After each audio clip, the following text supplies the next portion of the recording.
wants to receive a ballot by mail. Together, early ballot voting constitutes about 85 to 90% of the total ballots cast in the 2022 elections and the 2020 election, and so it constitutes the lion's share of ballots used in Maricopa County. Okay. And so when a voter receives at his or her mailbox the early ballot, and they take that early ballot, what actions do they have to take to vote that ballot? So the process begins well before that with voter registration, with a 90-day notice card, with receiving your voter identification card in the mail, with us confirming your identity through the Social Security Administration, and so on and so forth. But once you've cleared all those hurdles and established yourself as a valid voter with a valid residence, then yes, my office mails you a early ballot that comes in a yellow envelope if you're voting in Maricopa County. And enclosed in that yellow envelope are the ballot, the instruction sheet, and the green return ballot affidavit envelope. The instruction sheet you can take out. It can tell you how to mark your ballot. It tells you, for instance, to mark it in a blue or black pen. It tells you not to strike out any inaccurate information. It tells you that you can request another ballot, and it also has your I voted sticker. The ballot itself you fill out. Currently we're using ovals in Maricopa County, so you would fill in the oval adjacent to the candidate for whom you are supporting, and then after you're done with that, you would fold the ballot and you would place it in the green affidavit envelope. It's important that you use the green affidavit envelope that is assigned to you, to the voter, because that green affidavit envelope has information that is linked to that specific voter, and it also has a barcode. Now, before getting to what that barcode signifies, once you insert that ballot into the green affidavit envelope, you then sign in the box your signature, you put the date, and many people, in fact the overwhelming majority, also choose to put a phone number for them by which we can contact them if we need to cure the ballot, which I suspect we'll get into later. I'm sorry. Yes. I've done this a lot of times, and I can't remember specifically. Does the envelope specifically invite you to put down your phone number, put your phone here if you want to be contacted? It does, Your Honor. And so there's a box for your signature, and then beneath that there is a box where you can write your phone number, and it does solicit that specifically. It says phone number, and then next to that is the date. Recorder Richard, I had planned to do this a little later, but I think now is probably the appropriate time. Your Honor, may I bring up Defendant's Exhibit 25 on the screen for the Recorder Delay Foundation? Sure. Thank you. Can you help us here? I'm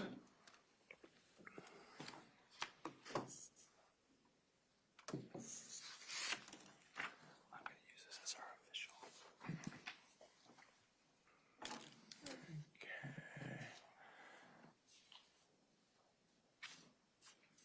Make it as big as you can.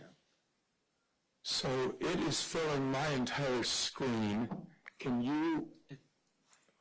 We'll do our best. We have a new presentation system, and we're honestly kind of still trying to figure it out, so we'll do our best. Okay.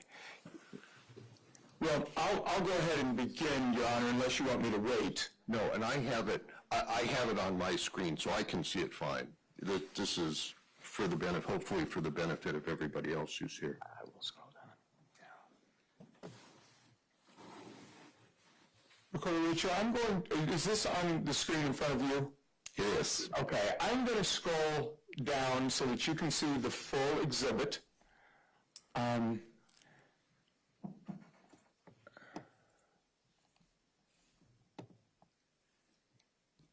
you recognize this? I do. It appears to be a mock-up of a return ballot affidavit envelope. Okay. And what is on this side of the envelope, the side that we're looking at right now?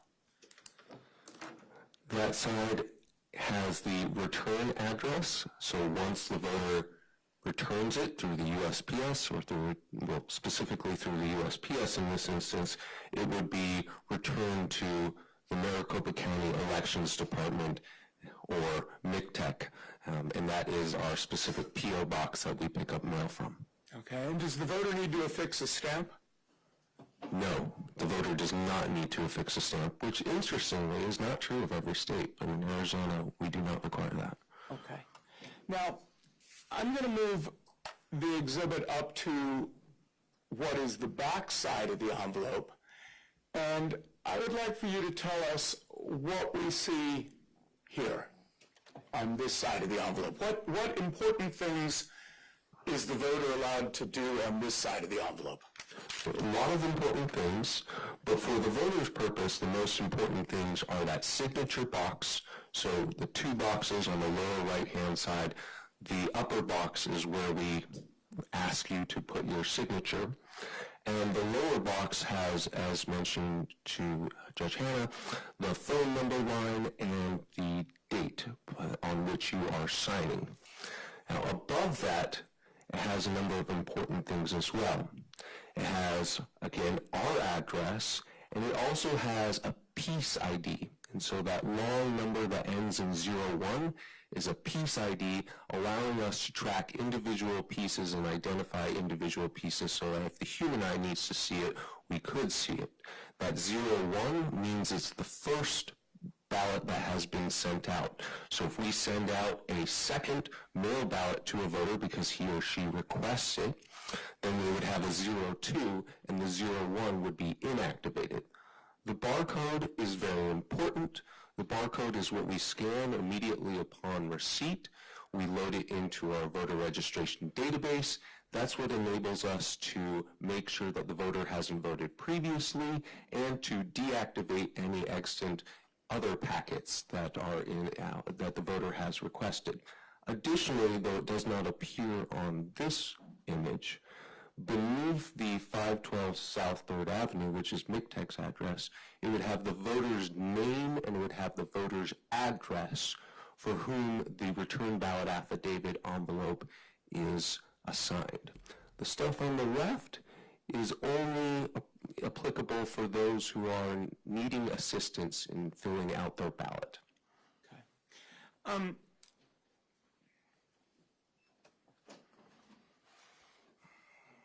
Mr. Recorder, does your office prepare these envelopes?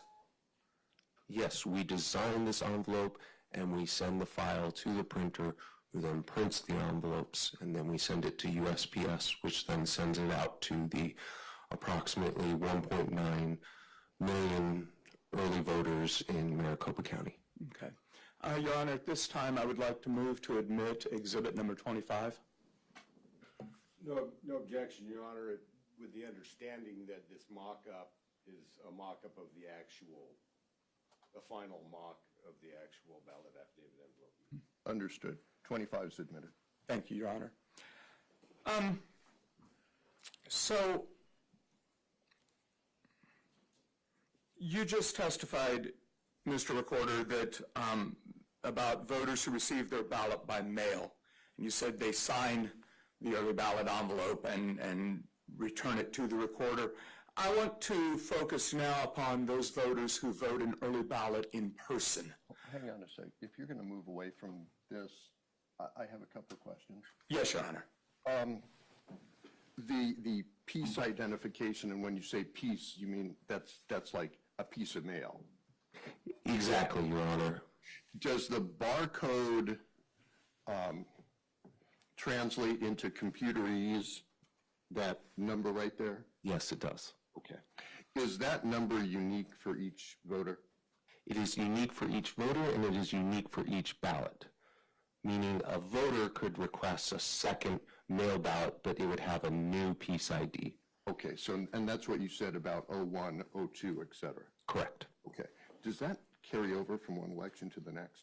So if you'll notice, this election says it's for the November 2 2021 consolidated elections. So you get a new piece ID for every single election, and only piece IDs that are appropriate for that election can even be scanned in. So if somebody sent back a ballot affidavit envelope for the wrong election, which does happen a surprising amount, then we would know that immediately upon scanning it, and we would just set it aside and we would box it up. Okay, so is there any, if I had voted in the 2020 general election, and by early, from the active early voting list, then I got another ballot for the 2022 election, would the piece identification on that, on those two ballot affidavits correspond at all? They would not. Okay. All right. Oh, one more. There's some, above the information above the barcode, I'm kind of guessing that's like some kind of a post office identifier or something. Forgive me. It is actually for us. And so what that is it's the ballot style. So we'll have many thousands of ballot styles. If you think of all the overlapping fire districts, school districts, supervisorial districts, legislative districts. And so when we extract the ballot from the ballot affidavit envelope, we will make sure that at the top of the ballot it says 6798, and it will have a purple bar for purple to make sure that this is indeed the ballot that should have gone in this ballot affidavit envelope. What is the information that's redacted up there? Is that also something that's associated with an individual voter? Correct. What is it? I'm not sure what the MOB exact number is, but the redacted information below would be the voter's name and address. Okay, so whatever is redacted up there on the upper right, you're not sure what that is? I can't remember right now. Fair enough. All right, go ahead. Thank you, Your Honor.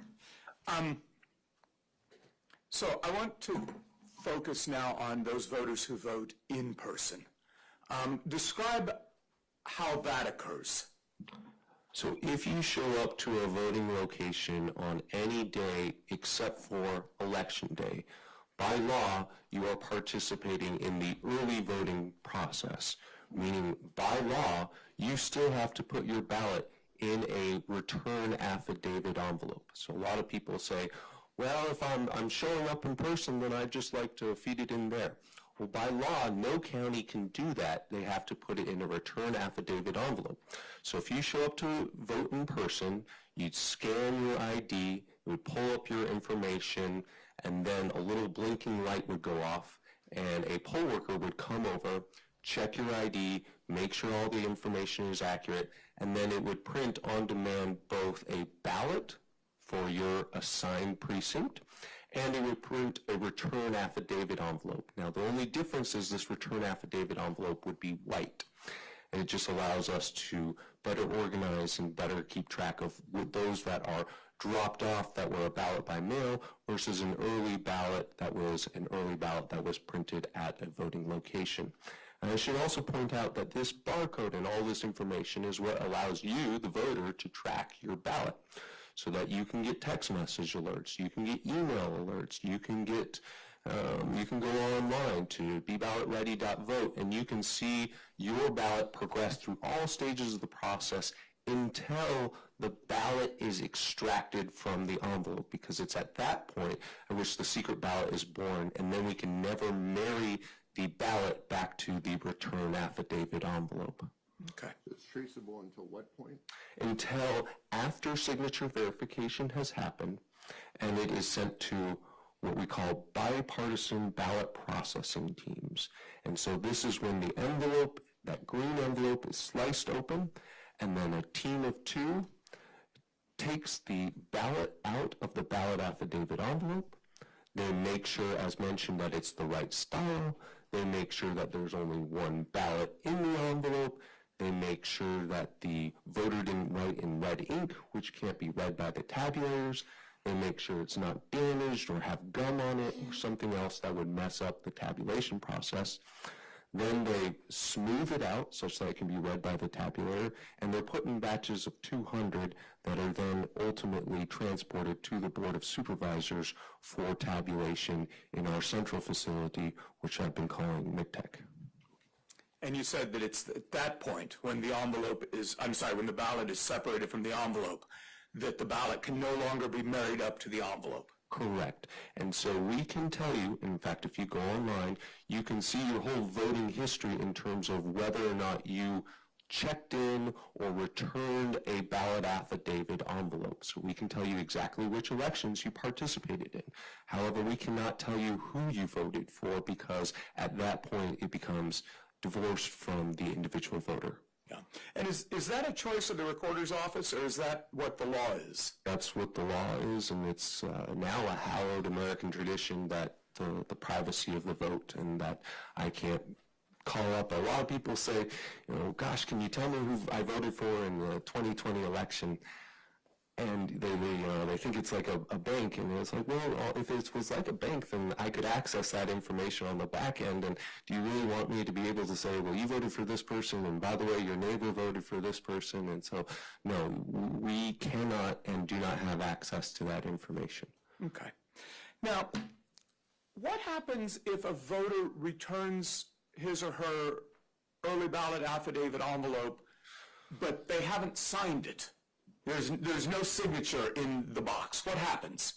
So if there is no signature in the box, then we'll expedite it into our curing process. So you must sign your ballot affidavit envelope in order to have your ballot affidavit envelope move to the next step, that ballot processing step. If you have not signed your ballot affidavit envelope, then we will make every reasonable effort as required by statute, by Arizona state statute, to contact the voter in order to cure the voter's affidavit envelope. That can take the form of phone calls, we do day calls, we do night calls. That can take the form of text messages, that can take the form of a letter if you vote early enough, that can take the form of an email. And so we really try to use any means at our disposal in order to contact the voter. Once we contact the voter, we ask the voter personal identifying information, and we say, was this really you who returned this ballot affidavit envelope but forgot to sign? And he or she will say, in 99.9% of instances, yes, that was really me, and I returned that and I forgot to sign it. Now the voter, I'm sorry. When you say identification, the same kind of thing that you give to the credit card company, the last 4 digits of your social security number, something like that? That's exactly it. It's the mother's maiden name or the last 4 of your social are the most commonly used ones. And those are also cited in the relevant statute as things that we don't otherwise disclose. So, regarding the curing process, you have until 7 p.m. on election night. So once polls close on election night, in order to cure a ballot affidavit envelope without a signature. Now, if it is a countywide election, as opposed to jurisdictional elections like the ones we have coming up in November, if it is a countywide election and we say that your signature is not consistent with the signatures that we have on file, you have 5 business days in which to cure that. Okay. And that was actually going to be my next question. Let's say that... 5 business days after the election? Correct. As opposed to 5 business days after you receive the... Correct. ballot. Okay. So let's say that, let's say when you receive an early ballot affidavit envelope, there is a signature on it. We were talking about there's no signature, but there is a signature. What happens next? When we receive that ballot affidavit envelope, we take it to our vendor because our vendor has an imaging and barcode reading machine that is a very expensive machine. And what it does, in addition to scanning that barcode, and I mentioned why scanning that barcode is important, it also captures an image that looks similar to the image that you've placed on the screen that has all of that, I think you called it the backside of the green affidavit envelope information on it. It clips all of that information and it immediately, through an FTP site, loads it such that we can get that for that particular corresponding voter. And so it loads it into a file that we can then access at MCTEC where we are doing signature verification, whoever is assigned that particular signature review. Okay. And so signature verification, what is that?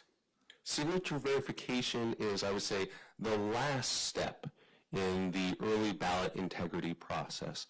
There are many preceding steps. Again, we can talk about voter registration. We can talk about the 90-day notice card.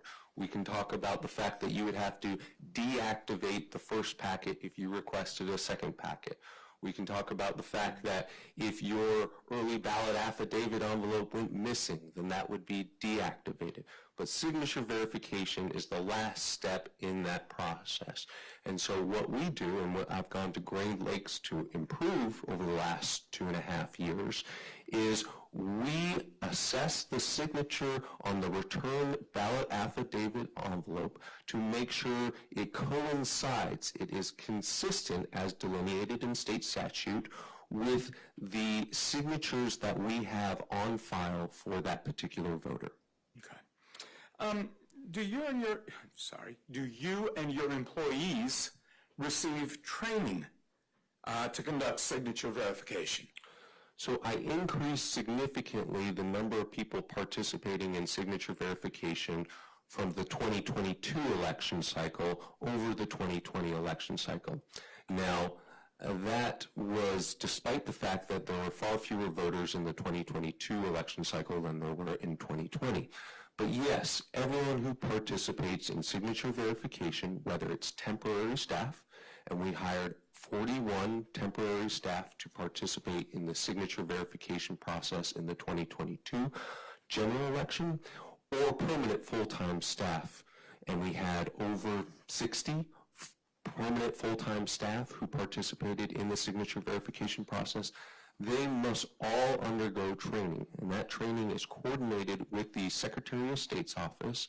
It is performed by the Associated Forensics Laboratory, which is the name of the company that conducts a 4-hour training for all people who are engaged in signature verification. We also make available to anyone who's participating in signature verification manuals that we've put together, and additional instruction is available through our former director of early voting, assistant director of early voting, and a number of staff who have been doing this, some of whom have been doing this for 25 plus years. Okay. So when you or your employees are looking at the early ballot affidavit envelope and you're looking at that signature and you're trying to determine if it's consistent, I think is the word you used, with the signature in the voter registration record, do you know at that point for whom the voter whose signature you're considering, for whom they voted? I'll only amend that to say you and your employees, because I certainly participate in the signature verification process, and it's really an all hands on deck if you have been trained type situation. But yes, no, we most certainly do not know who the voter has voted for. In fact, the ballot isn't even there. The envelope isn't there. You're looking at images on a computer screen, and the ballot affidavit envelope, which is still sealed at this point, is in a safe off-site. And so not until the signature has been verified and gone through the audit queue is the piece ID then even called back, such that it then is brought into MCTEC such that we can slice it open. Okay. So if the signature is consistent with the signature in the voter registration record, at that point, is that envelope going to head to that bipartisan team and the ballot is eventually going to make its way to tabulation? One more step in between. In 2022, I added an audit queue, and so all signatures that are marked as consistent signatures automatically are put into a pool that is reviewed by a manager, and a manager reviews 2% of all signatures that are marked good at the original level. Okay.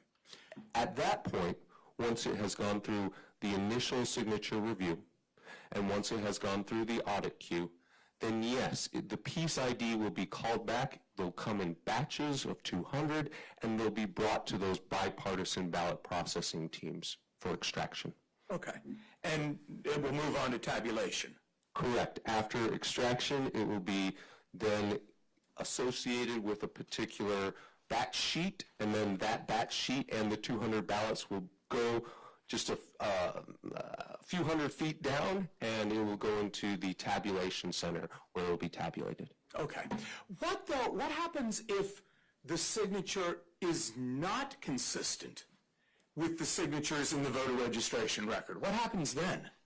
If the signature is deemed to be inconsistent by the initial level reviewer, then it will be automatically entered into a manager queue. The manager has access to more signatures on file. So if the voter has a lengthy voting history in Maricopa County, then we will have many signatures. The original level reviewer will have up to 3 signatures. And this was something that I did in 2022, was originally that initial level reviewer only had access to 1 signature. I expanded it because I thought that would strengthen the process. But if that initial level reviewer says, I don't think this looks consistent, which is what we tell all of our reviewers to take their time. That's why we got more people on the process. But if they say, I don't think this looks consistent, then it goes to a manager, and that manager has access to, like I said, all the signatures in the voter's file, and then that manager can make a determination as well. If that manager says, I agree, I don't think this looks consistent, then we would begin the curing process. So in the November 2022 general election, about 16,000 return ballot affidavit envelopes went through the first level and went through the second level, and both people said, we don't think that looks consistent. So 16,000 ballot affidavit envelopes that we had to cure. Now, out of that, like I said, Herculean efforts by some of the team members, calls during the day, calls during the night, text messages, emails, letters, we were able to cure all but about 1,800 of the return ballot affidavit envelopes that we had said have an inconsistent signature. When we make those calls, we are doing exactly what I alluded to with the judge earlier, and we are asking for the person's mother's maiden name or the last 4 of their social security number to confirm the identity of the voter. Mm-hmm. Mm-hmm. And I'm assuming you first are asking them whether they voted in early ballot. Correct. Okay. There's a script that we use. I figured. All right. So you mentioned 1,800 were not cured. 1,800 were not cured. 16,000 approximately were sent to curing. Okay. So of those 1,800, were those ballot affidavit envelopes opened and the ballots counted? No. No ballot affidavit envelope is opened prior to signature verification and auditing. So if we are never able to cure it, it gets set aside in a box and it's sealed up, and the envelope is never sliced and the ballot is never extracted, and that person doesn't get a vote in the election. Okay.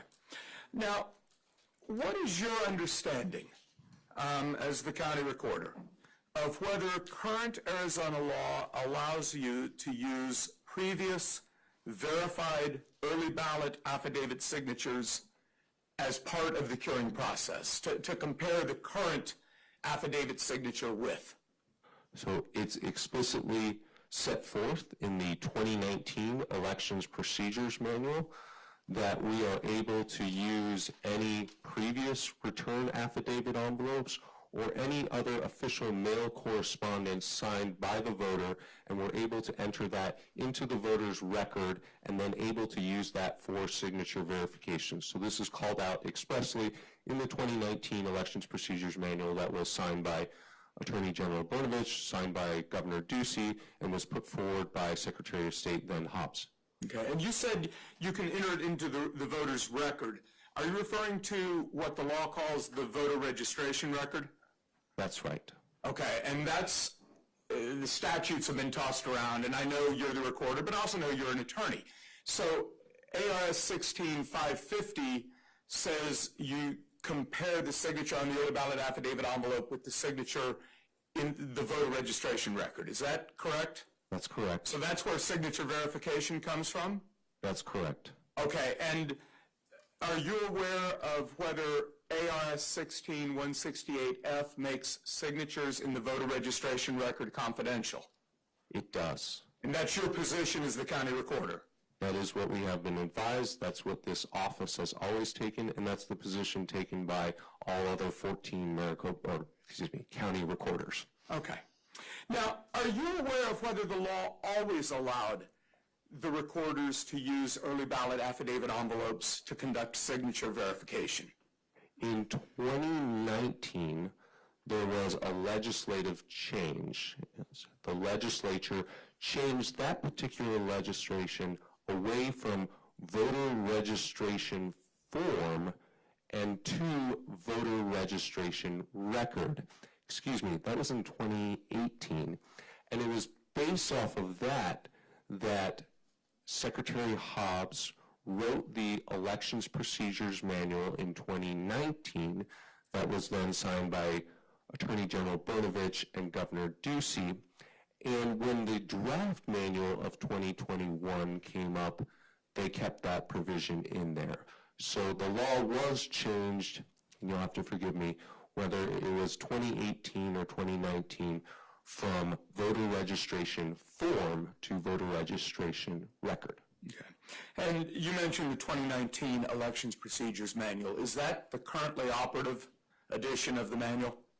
It is. The 2021 manual was never signed off by all relevant parties. We did see many drafts of that manual. This particular topic was never raised by the Attorney General in his comments or by the Secretary of State, but that did not get ultimately signed off for other disputes, and so the 2019 manual was still in effect for the 2022 election cycle. Okay. So that the record is clear, you may have answered this, but honestly, I don't know whether you did or not. Are you aware of whether other county recorders use prior elections, verified early ballot affidavit signatures to conduct signature verification? At least 10 do. One would like... Object really quickly. With respect to what other counties do, Your Honor, no other evidence before this court and anything he's going to testify to is hearsay with respect to what other counties do. They could have brought county recorders as witnesses, and I think, in fact, they may have at one point said they intended to bring some of them. And so it's hearsay, Your Honor. Your Honor, the recorder was going farther than what my question was. I asked him if he was aware, and so with the court's indulgence, I would like to have him answer that question, and then we can move from there. Mr. Blum may want to object again. I don't know, but... Well, I'm not sure that whether he's aware is relevant unless you can ask the next question too. So assume we're at the next question. What's the response to the objection? So the recorder is aware of what the policies throughout the state of Arizona is because he is the president of the Arizona County Recorders Association, and they attempt to set uniform policies for the state. Yeah, and right in there is, one of the crux of the words, Your Honor, is attempt to set. That doesn't mean they've set the policies of the state. And just because a bunch of people go somewhere in a back room and have a meeting and talk about what these policies should be, Your Honor, that's what we call hearsay. Well, Because I don't get to cross-examine any of them to find out what they got to say about what's being said. And so, you know, it's straight up hearsay, Your Honor. What did they say? What did you guys talk about? the objection is overruled. You can proceed. Recorder, if you will, just answer the question step by step. Are you aware of whether other county recorders in Arizona follow the same practice that you follow to use prior elections verified early ballot affidavit signatures to conduct a future election's signature verification?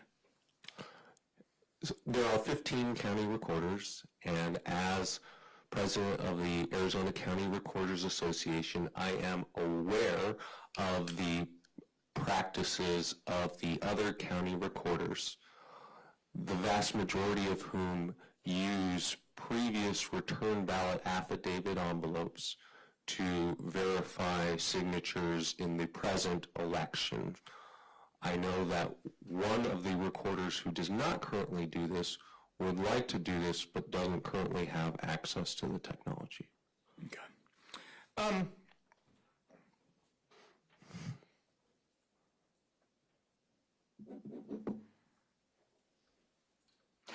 Are you aware that a Superior Court in Yavapai County has recently issued a ruling that calls this practice into question? I am. It was litigated by one of my best friends. Okay. So you're familiar with the ruling? Yes. At this point in time, Mr. Recorder, do you consider that ruling to have any legal effect upon your operations?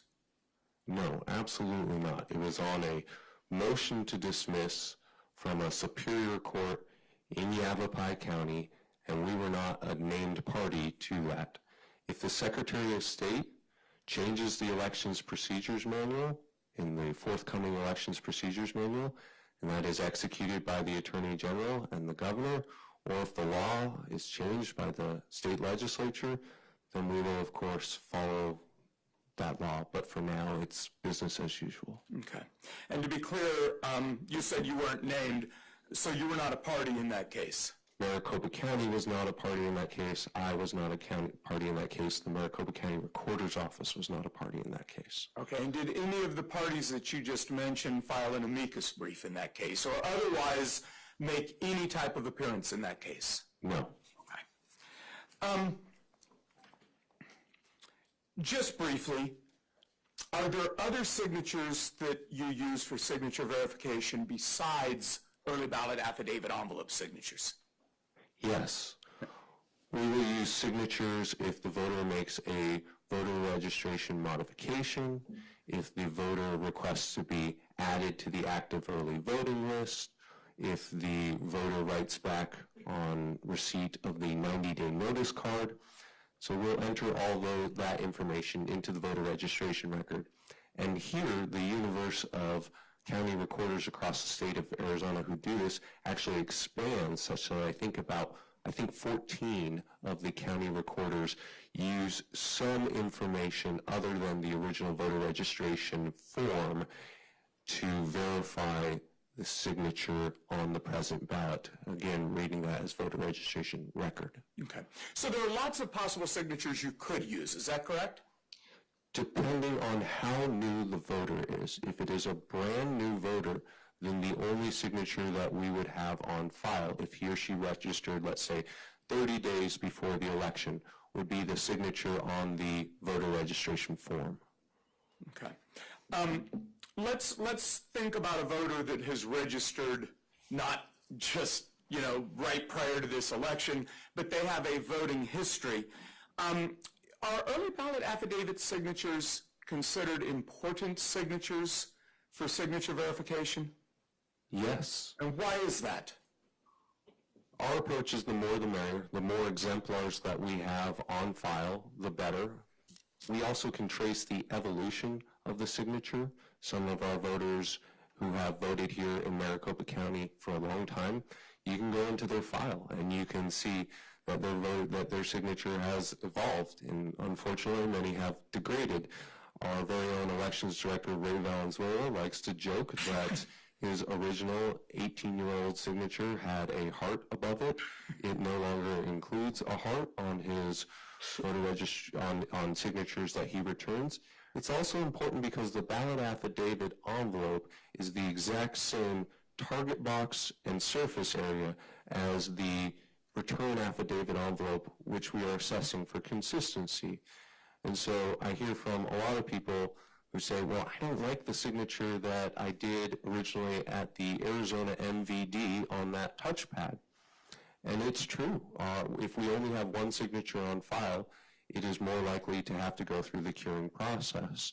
But I tell those people, and they are often relieved, that we also keep all of the signatures on all ballot affidavit envelopes that you have returned, and that includes, yes, the general elections, the countywide elections, the statewide elections, but it also includes like the elections that we have coming up in just a few weeks here, the jurisdictional elections for school districts or bonds, overrides. Some of the municipalities are having elections as well that we conduct.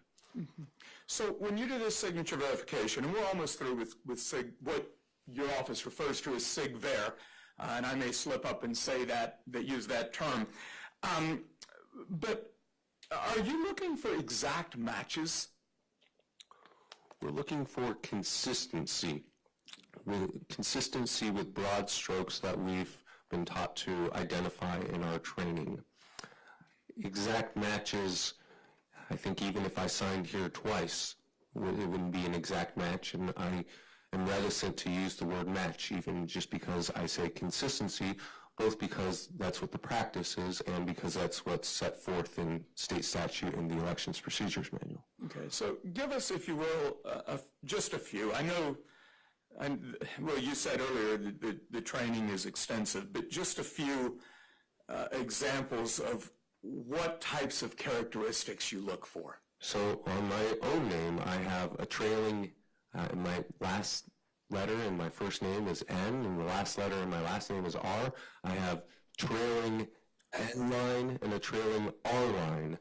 The S on my first name is pointed, such that it's not like a nicely rounded S, but it's more of a pointed signature. And so those are some of the things that you've done. Once you do it, you realize that the vast majority of these are very easy to tell, and I hadn't done it prior to taking office, but since taking office, I've personally reviewed at least 10,000 signatures. Okay, all right.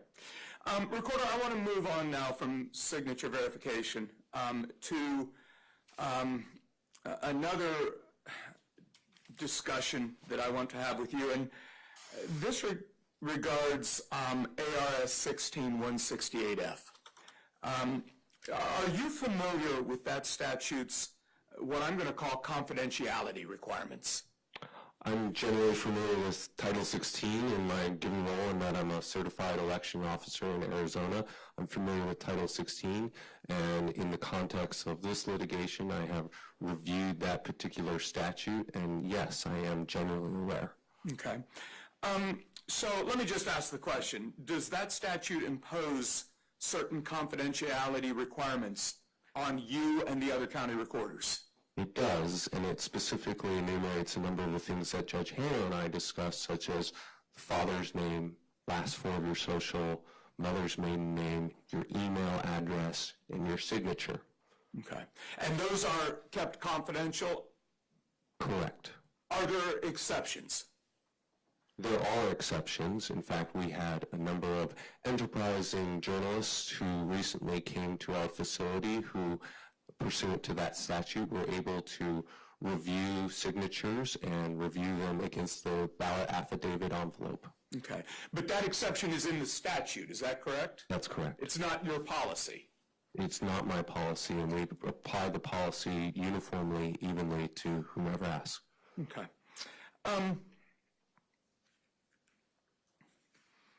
So you and Judge Hanna had a conversation earlier about some pieces of information that are made confidential by the statute. I want to go through just a few of those. You mentioned the final four of the Social Security numbers being confidential. You said that, correct? That's correct. And on the voter registration form, that's actually all we keep. So we don't keep the first five. Okay. What is that number used for by your office?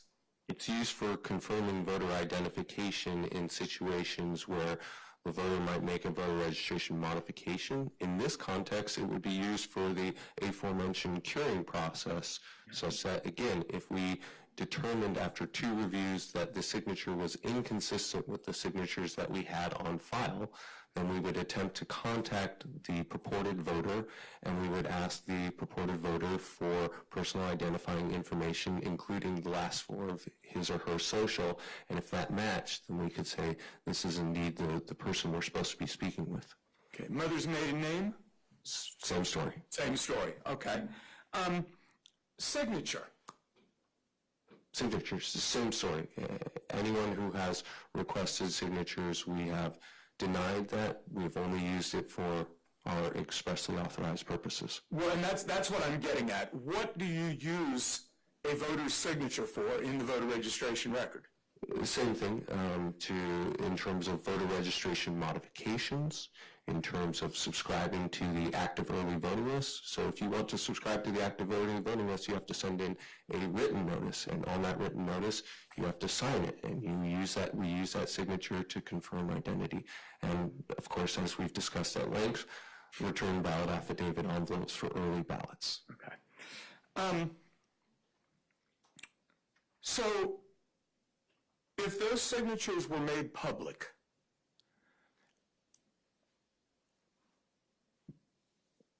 would you have concerns about whether that could threaten election integrity in any way? I would have a lot of concerns. Election integrity wouldn't necessarily be the first concern regarding this particular issue. Okay, let's talk about just that. We'll talk about other concerns later, but just that. You say it wouldn't be your first concern. Why? Because I think, as mentioned before, signature verification is the last step in the early voting affirmation process. So in order to participate in Arizona elections as an early voter, you can't just say, I want to vote and I'm just going to print a ballot and I'm going to return it and hope that they read it. You first have to be a registered voter at least 29 days in advance of the election. In order to be a registered voter, you have to have an identity. That's things that we check with the Motor Vehicle Division, we check with the Social Security Administration. You have to have a valid mailing address such that we can plot you within a district, within a location.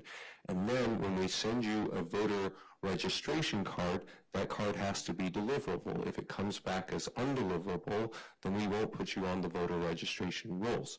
So we've established that a real person exists and that real person is able to receive mail at that address. As mentioned before, when we send out an early ballot packet, it goes to a specific voter. If that voter, for whatever reason, doesn't receive the early ballot packet and he or she says, I didn't receive the early ballot packet, then we would deactivate the previously sent out packet, such that if somebody was swiping mailboxes or sneaking into people's homes in order to, round up thousands of necessary ballots to have an impact on an election, then that would only be meaningful if the intended voters didn't say, hey, I don't have my ballot anymore, can you send me a new one? And we would deactivate it. Now, again, last part of that process would be that the ballot thief would have to imitate the person's signature such that it could be consistent with past signatures on file. I think that the cost, the barriers for making that signature consistent with past signatures go down considerably if you have, or anyone who requested, so any member of the public who makes this request would have nicely lined up all 1.3 million Arizonans who have returned a early ballot affidavit envelope in the 2022 election. It would have their address, it would have their name, and it would have their most recent signature right there. And so if you were going around fishing for signatures, I guess you'd have to explore the whole internet to try and find signatures. You don't know if that's an exact match for that person. You don't know if it's a 20-year-old signature. But with this method, you would the barriers for doing that would be significantly reduced. And I will say that by making this a public record, it's not just people who are in our community who might have a legitimate purpose. It would be anyone in the world. Anyone in the world, whether they're from Russia or from China, would be able to write into our office and say, this is a public record, I'm making a public records request, and we would fulfill it, just like we treat every public records requester the same, which is why we've denied this for anyone who has requested it. Okay. So You said name and address, phone number too, right? Phone number as well. So, Recorder Richard, I want to just make certain that what you just testified is clear. You said concerns about election integrity wouldn't be your top concern if envelopes are released. Is that correct? Correct. But it would be a concern, it sounds like you're saying, just not your top concern. It would be a concern because it would reduce the cost of casting a fraudulent early ballot. Okay. All right. Have you ever released early ballot affidavit envelopes publicly? No, and to my knowledge, neither did my predecessor, neither did his predecessor, Helen Purcell, neither has any county recorder in the state of Arizona. Okay.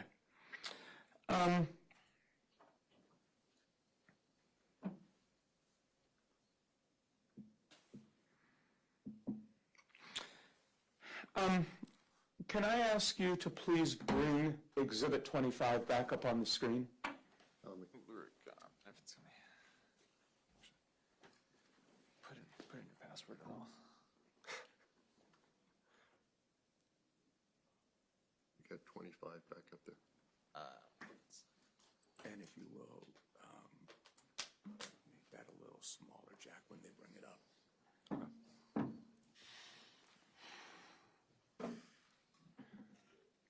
Smaller? Yeah. I want, if we can, I want the full, yeah, one more, Jack. Perfect. Recorder,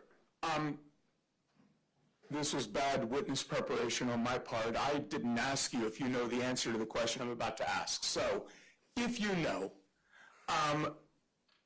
what portion of that envelope is scanned into the voter registration record? The whole thing. The whole thing? Okay. So, when that envelope comes in, then this, of course, is a representation, but when that envelope comes into your office and the voter's signature is there, that signature is what is scanned into the registration record, is that correct? It is not immediately. So, again, we scan the barcode, capture the image, load it through the FTP secure file link to the application that we use for assessing signatures. Once it has been confirmed as a signature, meaning it's gone through the audit queue and good sigged, as you know the lingo is, and then sent to the ballot processing, the bipartisan ballot processing team, then yes, it is entered into the voter's registration record such that we can use it for future elections, including this upcoming jurisdictional elections. Okay, and just as an aside, if the signature is bad sigged, it's been sent to curing because it wasn't consistent, is that signature scanned in? If it is bad sigged and never cured, then it is not scanned in. If it is bad sigged and then we call the voter and the voter says, yeah, actually that's where my signature is at these days, then we will, because now we have an updated signature from the voter that the voter has represented to us is his or her new signature, and that's helpful to us in future elections. Okay. Now, to be very clear, Recorder, the green envelope, the paper envelope, is that paper envelope somehow shoved into the computer? No. Okay, so the paper envelope doesn't actually become part of the electronic voter registration record, is that correct? Just the image, correct. The image, and is it an exact image? It is an exact image. And to ask the dumb question, but to get it on the record, if that exact image were made public, would that be equivalent to making the envelope public? Yes, the only difference would be, I suppose, less administrative burden. Okay. Let me break in, because I Please, think Your Honor. I'm the one who created this issue in the first place. You said, if I understood you a few minutes ago, that when the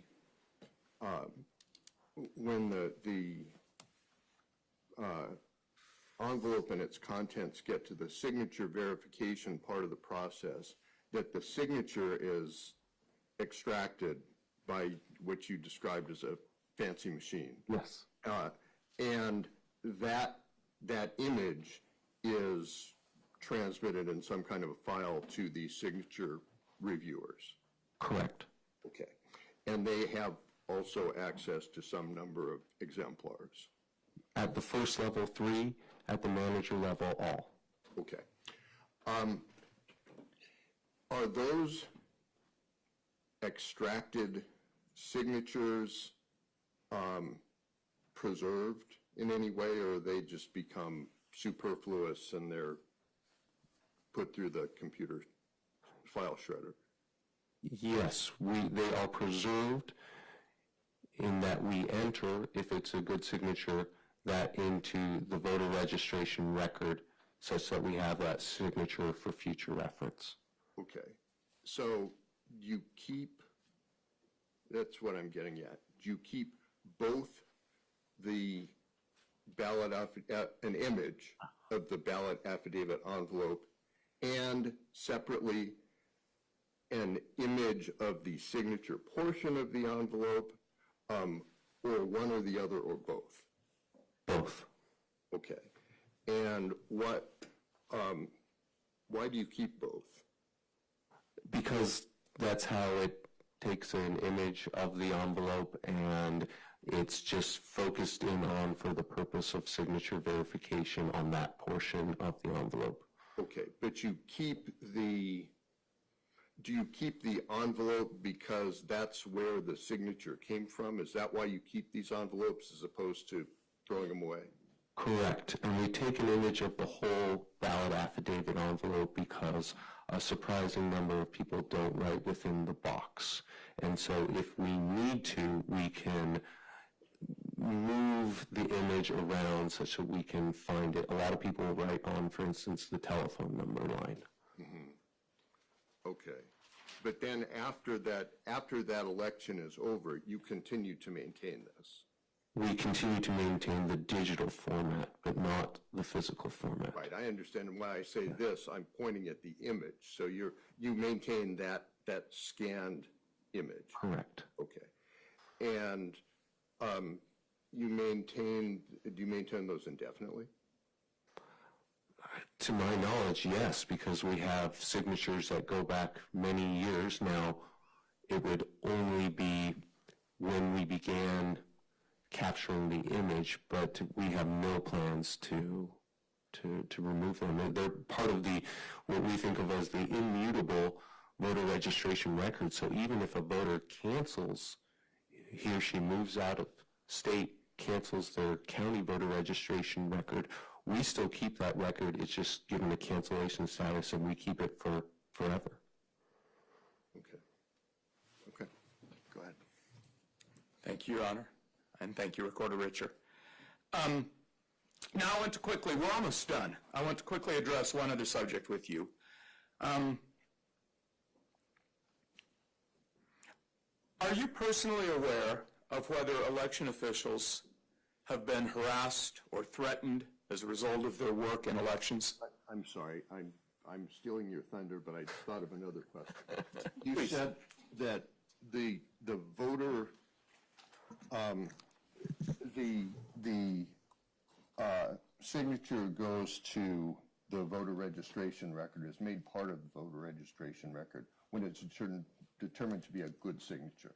Correct. Okay. Is there some way that the maybe the best way for me to conceptualize it is an example. If there's a bad signature, how do you know to go back and not include that in the voter registration record? And when I say that, I mean the image of the entire envelope. You understand what I'm saying? Right, so only if it is approved as a good signature will we enter it into the voter's file. If we never confirm the signature, then that image does not become part of the voter's registration record. So it's held in some Purgatory. Purgatory Yes. until that determination is made. Correct. Okay.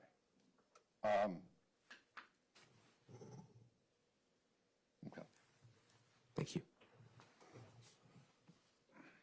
So, Recorder Richer, are you aware of whether election officials have been harassed or threatened as a result of their work in elections? All too aware from my very first day on January 4th, 2021. Okay. And how are you aware? I've had more than 10 people cry to me, our employees. I'm currently the victim in a number of federal proceedings. There have been individuals who have been prosecuted. I have seen the emails that have come in to both me and to the staff and to some of my elected colleagues. I attended recently a sentencing hearing before Judge Lanza of the United States District Court for the District of Arizona. He talked at length about the broad statistics pertaining to elections officials.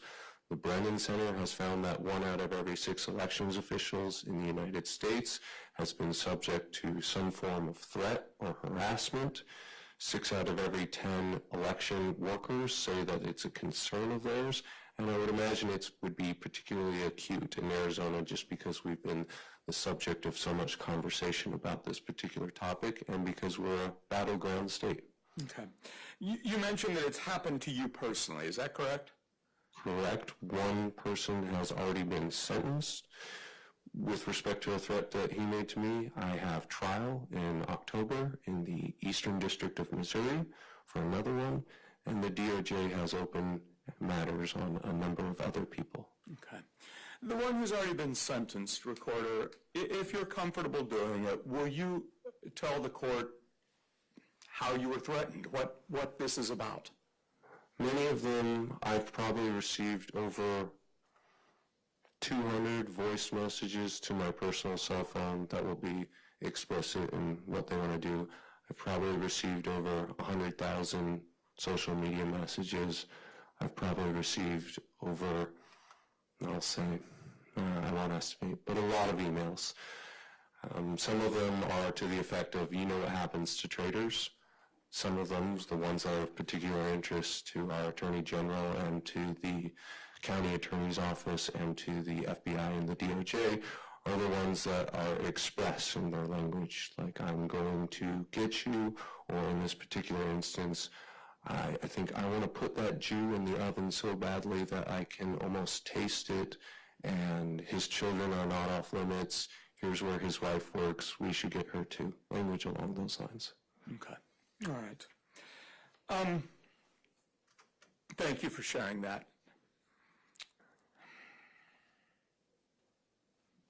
I don't want you to describe any conversations or emails here. I simply want you to answer yes or no, if you will. Has this happened to your employees in the Recorder's Office? And by this, I mean these types of threats or harassment. Consistently since I took office, it spikes when there are certain events that happen. It spiked in March of 2021. It spiked in May of 2021 when the cyber ninjas wrongfully alleged that we deleted files. It spiked when President Trump came to Arizona in the summer of 2021 and said There were 74,000 phantom ballots that were injected into the system, a claim that was later by his team said to be false. So things of that nature can cause a spike. Yes, particular team members have been identified through the footage that we make available on our website through our 24/7 live streaming cameras. Many of those people have been identified and targeted. The person who used to be head of the signature verification team and was the assistant director of early voting recently had an article describing some of the challenges she's faced at length with people coming up to her door, people sending very explicit messages to her. She is one of many who decided enough's enough. It's a shame. She was a 10 out of 10 employee. Regarding my peer county recorders, 6 have left since I took office. So there are 15. 6 have left since January 2021. The vast majority of whom have said, not worth it. Are you aware of whether elections directors have resigned since January of 2021? So the elections director is the nomenclature we typically use for the Board of Supervisors' main person in election administration. And so for Maricopa County, that would be Scott. But in Maricopa County, we also sort of use that for Ray, who's sort of the main person. But so yes, there have been. I think it has been 5, maybe more elections directors. Yavapai, Cochise, Yuma. Bob just left, so that was another one in Cochise.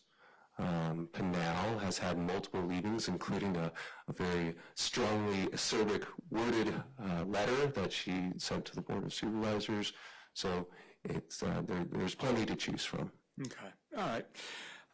Have you had opportunity to consider whether the type of harassment that you just described that happens today, whether that is different from the type of harassment that happened in previous election cycles, let's say prior to January of 2021? Prior to January of 2021 was night and day. 2020, the 2020 election was the inflection point. So we've had many people who have been part of the office for 30 plus years who have never seen anything like what they've seen since November of 2020.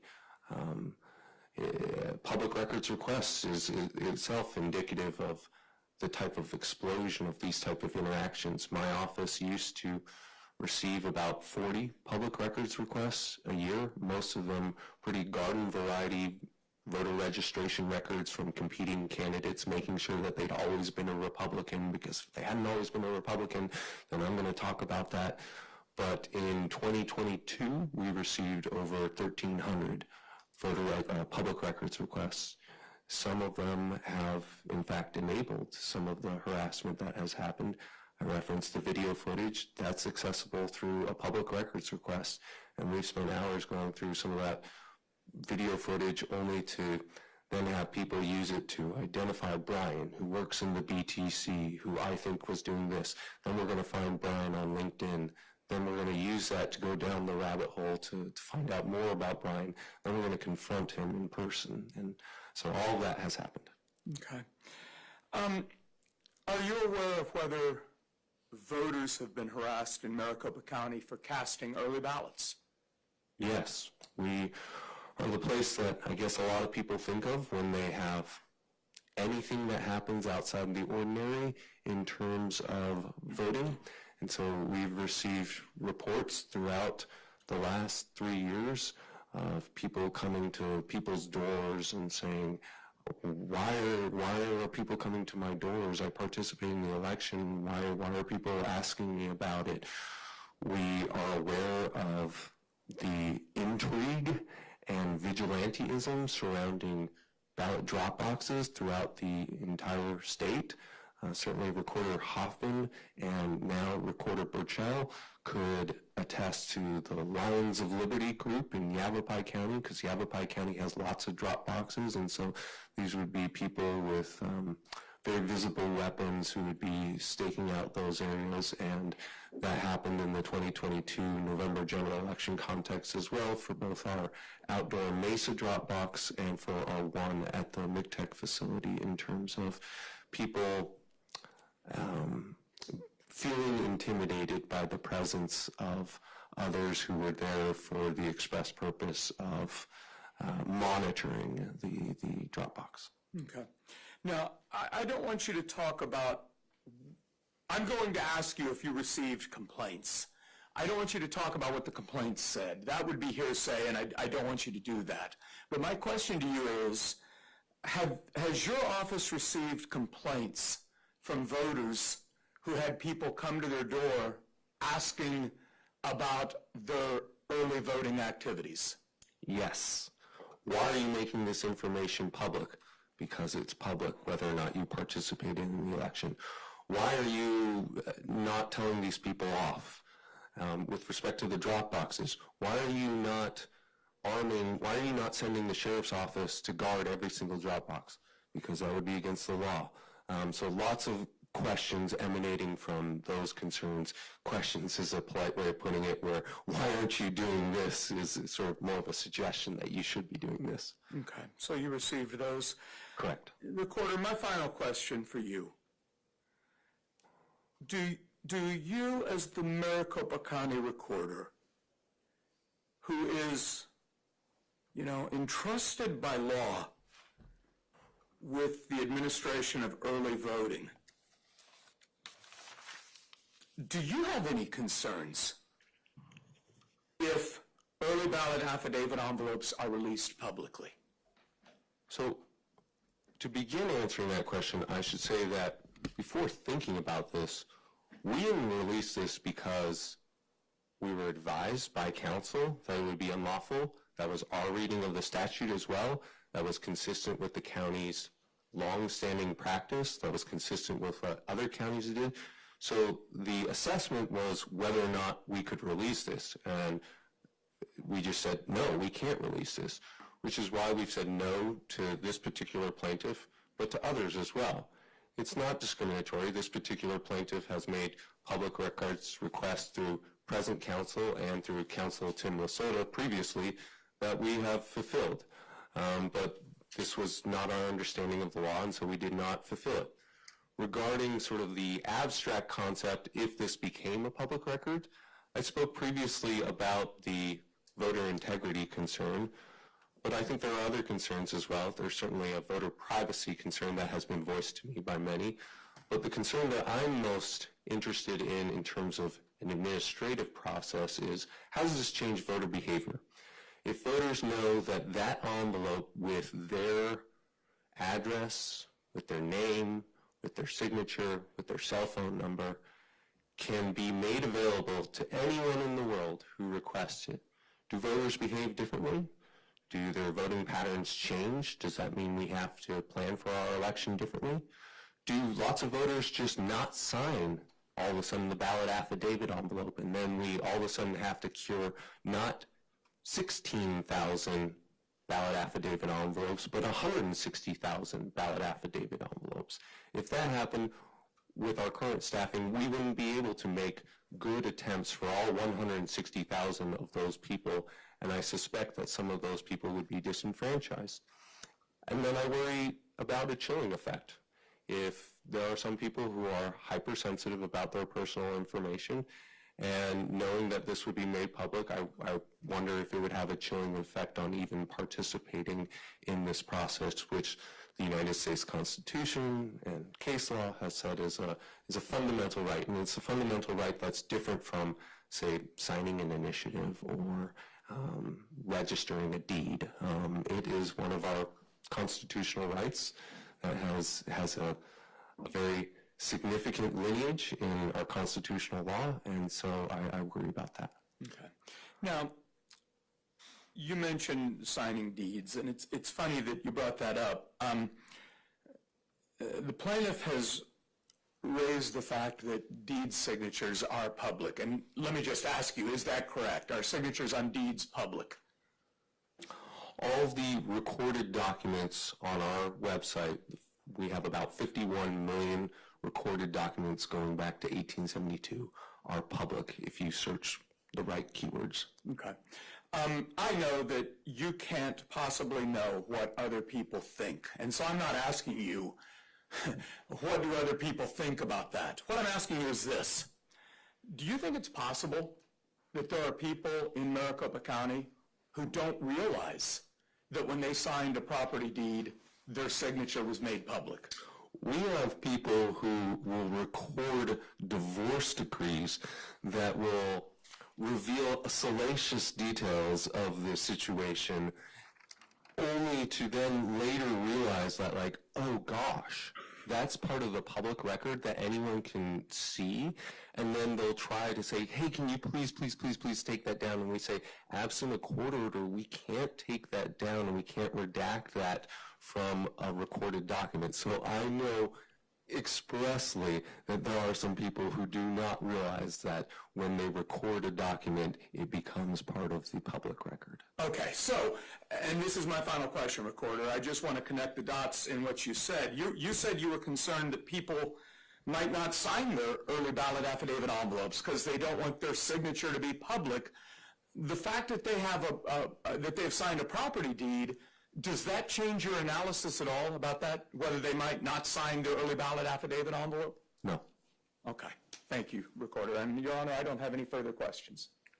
I've got just a couple more before the other side cross-examines. You said at the very beginning, you're responsible for maintenance of the voter registration database. Is the voter registration database where this information goes, or is that something different? Yes, this information goes to the voter registration database, which is distinct from the tabulation server, which only houses results from the ballot. Okay. So when we talk about, I'm trying to see what corresponds with what. Voter registration, the statute refers to voter registration records. You said you're responsible for maintaining the voter registration database. Is the voter registration database where you keep the voter registration records? Yes, that's correct. The voter registration database is the vehicle through which we keep the millions of voter registration records. All right. So by law, that's your responsibility as well? Correct. Okay.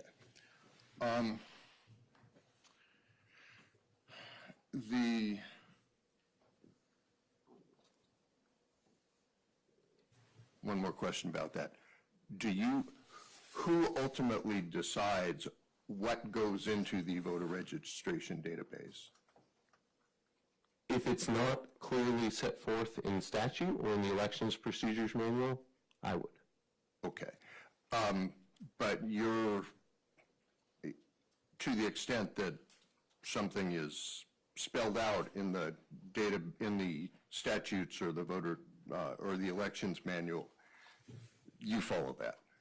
Correct. I know the answer to this one, but I'm going to ask you anyway. You're bound by the elections procedures manual, right? It has the force and How to effect. follow it, just as like you'd have to follow what the Supreme Court said. Correct. Okay.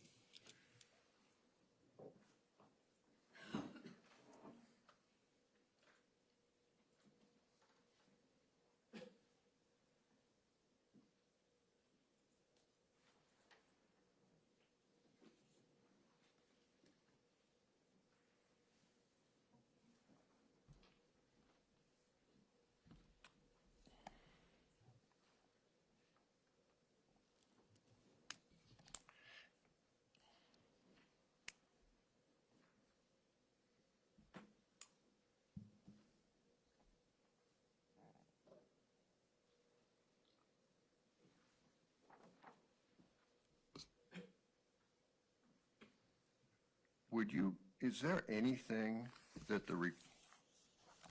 on the election side, I understand that, the deed property side is different, but on the election side, is there any information that you keep that you consider not part of somebody's voter registration record? Other than, and in terms of things that would have any kind of personal information about voters in it? So we wouldn't keep any correspondence with the voter. So if the voter wrote in and said, you know, I have a question as this, or how do I find the voting location, that wouldn't be entered into the voter registration record. But all official voter registration mail, whether it's a returned active early voting card, or whether it's a returned 90-day notice card, or whether it's a voter modification form, that would be included in the record.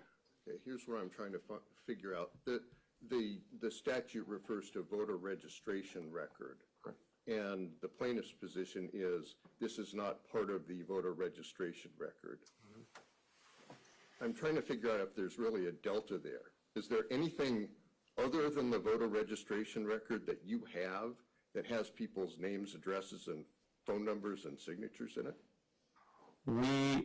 That has signatures? No. We keep a communications customer service management system that will have our interactions with them, that will have information about times when they've written in the past. But that is distinct, and it wouldn't have anything like the last four of the social, or whether the person had returned a ballot by mail or had voted in person. Okay. And to your knowledge, is that what you're describing, the past as well as the present practice of the recorder? So I'm. You don't. Yes. That is definitely the past and present past practice of both recorder Fontes and recorder Purcell. But for instance, if somebody said, I want all the email correspondence with a particular voter, we would of course produce it. Mm-hmm. But you wouldn't. But it wouldn't include the email address.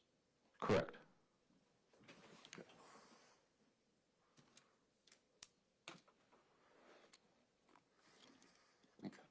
Okay. Do you want to get started?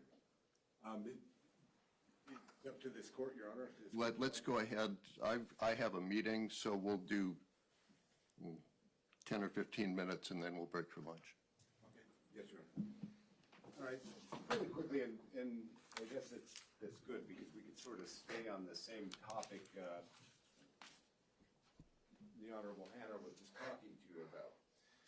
And that deals with, I guess, the difference between, I think what you're saying, and I might be confused. And so we have a voter registration record, correct?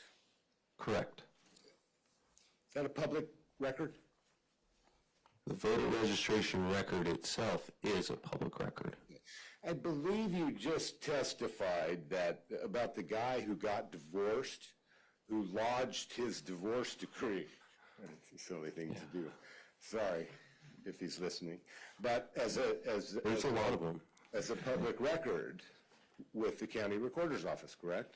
Well, if he recorded the document on our recording side, then that would be accessible through our public recording database, because the whole point of making a public recording is to have it be a public recording. I mean, it goes back to the purpose of the system is to show ownership of title in the land context. And so we have a race notice state, and I know you know what that means, and so that the recorder's database is where you would go to look if you had a dispute over, most commonly, ownership of property. All right. But you also testified, well, really quickly, you said the public side. Do you have a non-public side of the voter that are registered records? If I said that, I apologize, and I meant to say the recording side. Okay, the recording side. And so you record formal legal documents, and then once recorded, I believe your testimony was they cannot be changed, altered anyway? Correct. So you come up, as long as it meets certain minimum statutory requirements, then we take your $30 and we record the document, and people will record all sorts of stuff. All right. And so that brings me back to, I think was it the Yavapai case that you had mentioned in your testimony? I think counsel asked me about the Yavapai case. Okay. And its interpretation of what a registration record versus registration form is, and so you're familiar with 16161, correct? Both your capacity as the recorder and your capacity as the early ballot elections director, whatever. I'm generally familiar with the statute. If there's a specific line, I'll ask you to refresh my recollection. Oh, okay, yeah. Yeah, Section A. And Section A then says, when the registration form is filled out, comma, signed by the elector and received by the county recorder, comma, it shall constitute an official public record of the registration of the elector. And so with that, my question, I suppose, would be, what legal authority do you have, or has anybody had? Because if it's been practiced before you and you're just continuing practice, I just want to know what legal authority you have to add signatures from the voter registration database into the voter registration record if you cannot change or modify those records once they've become formal public records.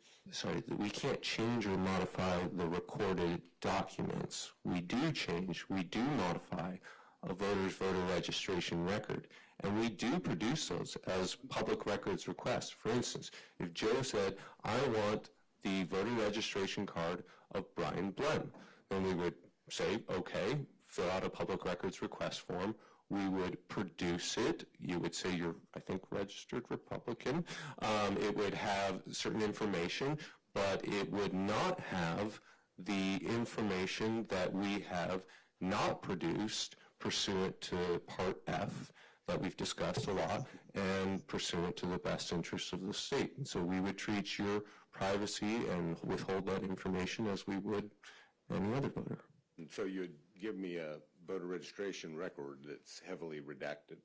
We would give you a voter registration record that wouldn't have, for instance, the email or the last four of your social security number or your signature. Okay. So you would give me a copy of that form because it's a recorded document.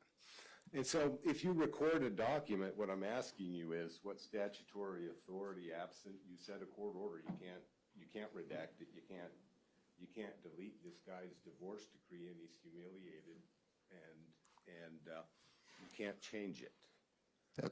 We're talking about you're talking about apples and oranges. He was talking about the recorded, the property records. Yeah, well, then that's what my question is, Your Honor, of him, is what statutory authority he has to modify the registration form, Your Honor, which the law makes a public record. So recording public documents is under a completely different title. Hang on a second. Understood. I'm not sure if I misheard what counsel said or if counsel misspoke or if I got it exactly right. But I believe counsel misstated the law in his question to Recorder Richer. And so if counsel wouldn't mind, I would ask that he read subpart A of the statute, which is what he's asking the recorder about, just so that the law is stated clearly, because the recorder doesn't have it in front of him. And so he's being asked a question related to this particular statute. He needs to know what the statute actually says. Well, and I forgive me, I thought I did read it to you, Mr. Richer. And how should I refer to you? Should I refer to you as Recorder Richer, Mr. Richer? Either will suffice, thank you. Would you ask the question again? I'm sorry. Yeah, my question is simply this. If given the text of 16161A, 161. 16161A, Your Honor, official record of registration. Okay. And it states, and I'll read this verbatim for you. I'm not trying to When the registration form is filled out, comma, signed by the elector, comma, and received by the county recorder, comma, it shall constitute an official public record of the registration of the elector. And, okay, does that mean it becomes a public record in your office? And that is why, for instance, if Joe requested your voter registration card, you could get certain information, other information pursuant to a state statute we would redact. Right. And understood. And so I'm going back then to the divorce decree and asking, because you testified that you as the recorder have no power once that becomes a recorded document. You don't have the power to just delete it for poor Joe. So in different titles, there are different laws. Understood. And in the recorded documents, those relate to a different title than does information relating to register to vote. And that's why I asked what statutory authority gives you the power then to add these voter registration affidavits into the voter's registration record. The subpart F that we've discussed at length. 168F, 16168F? That sounds right.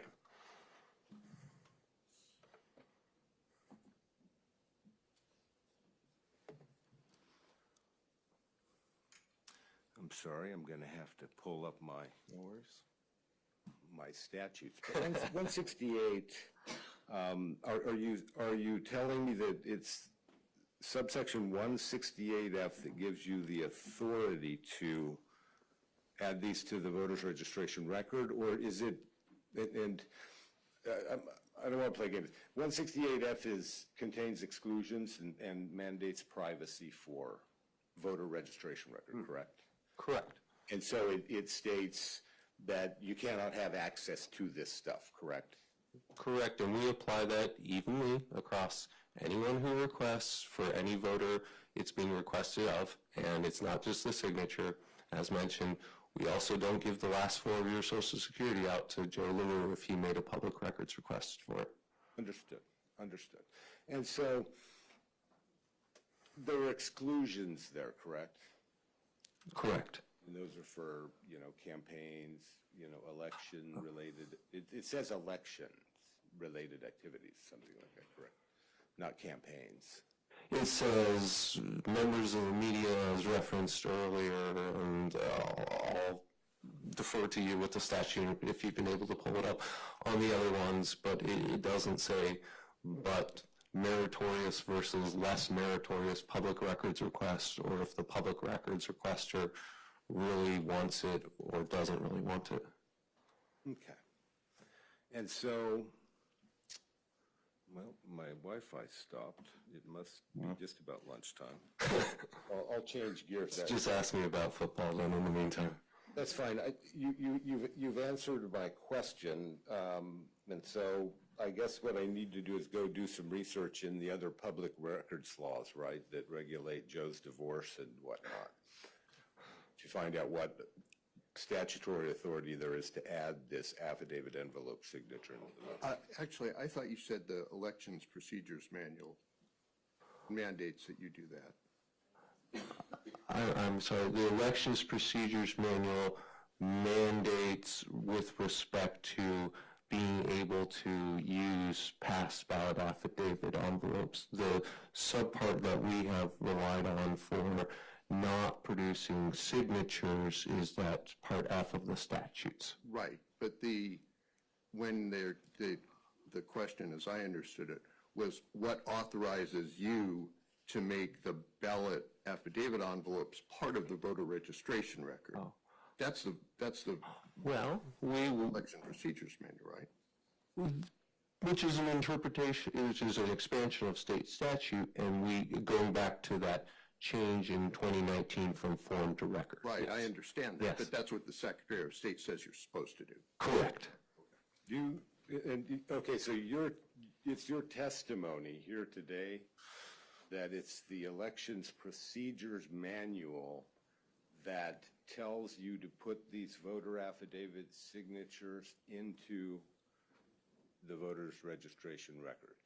So the 2019 Elections Procedures Manual took state statute, which had been amended from form to record, and said record includes these other pieces of official mail that have a signature on them, and you county recorders, 15 county recorders, can use that, whether it's a ballot affidavit envelope or a voter modification of change, you can use that signature for verifying, for determining consistency of return ballot affidavit envelopes for the election, and that elections procedures manual was in effect for the 2022 election, so we of course followed it, and if and when they write a 2023 elections procedures manual, we will follow that.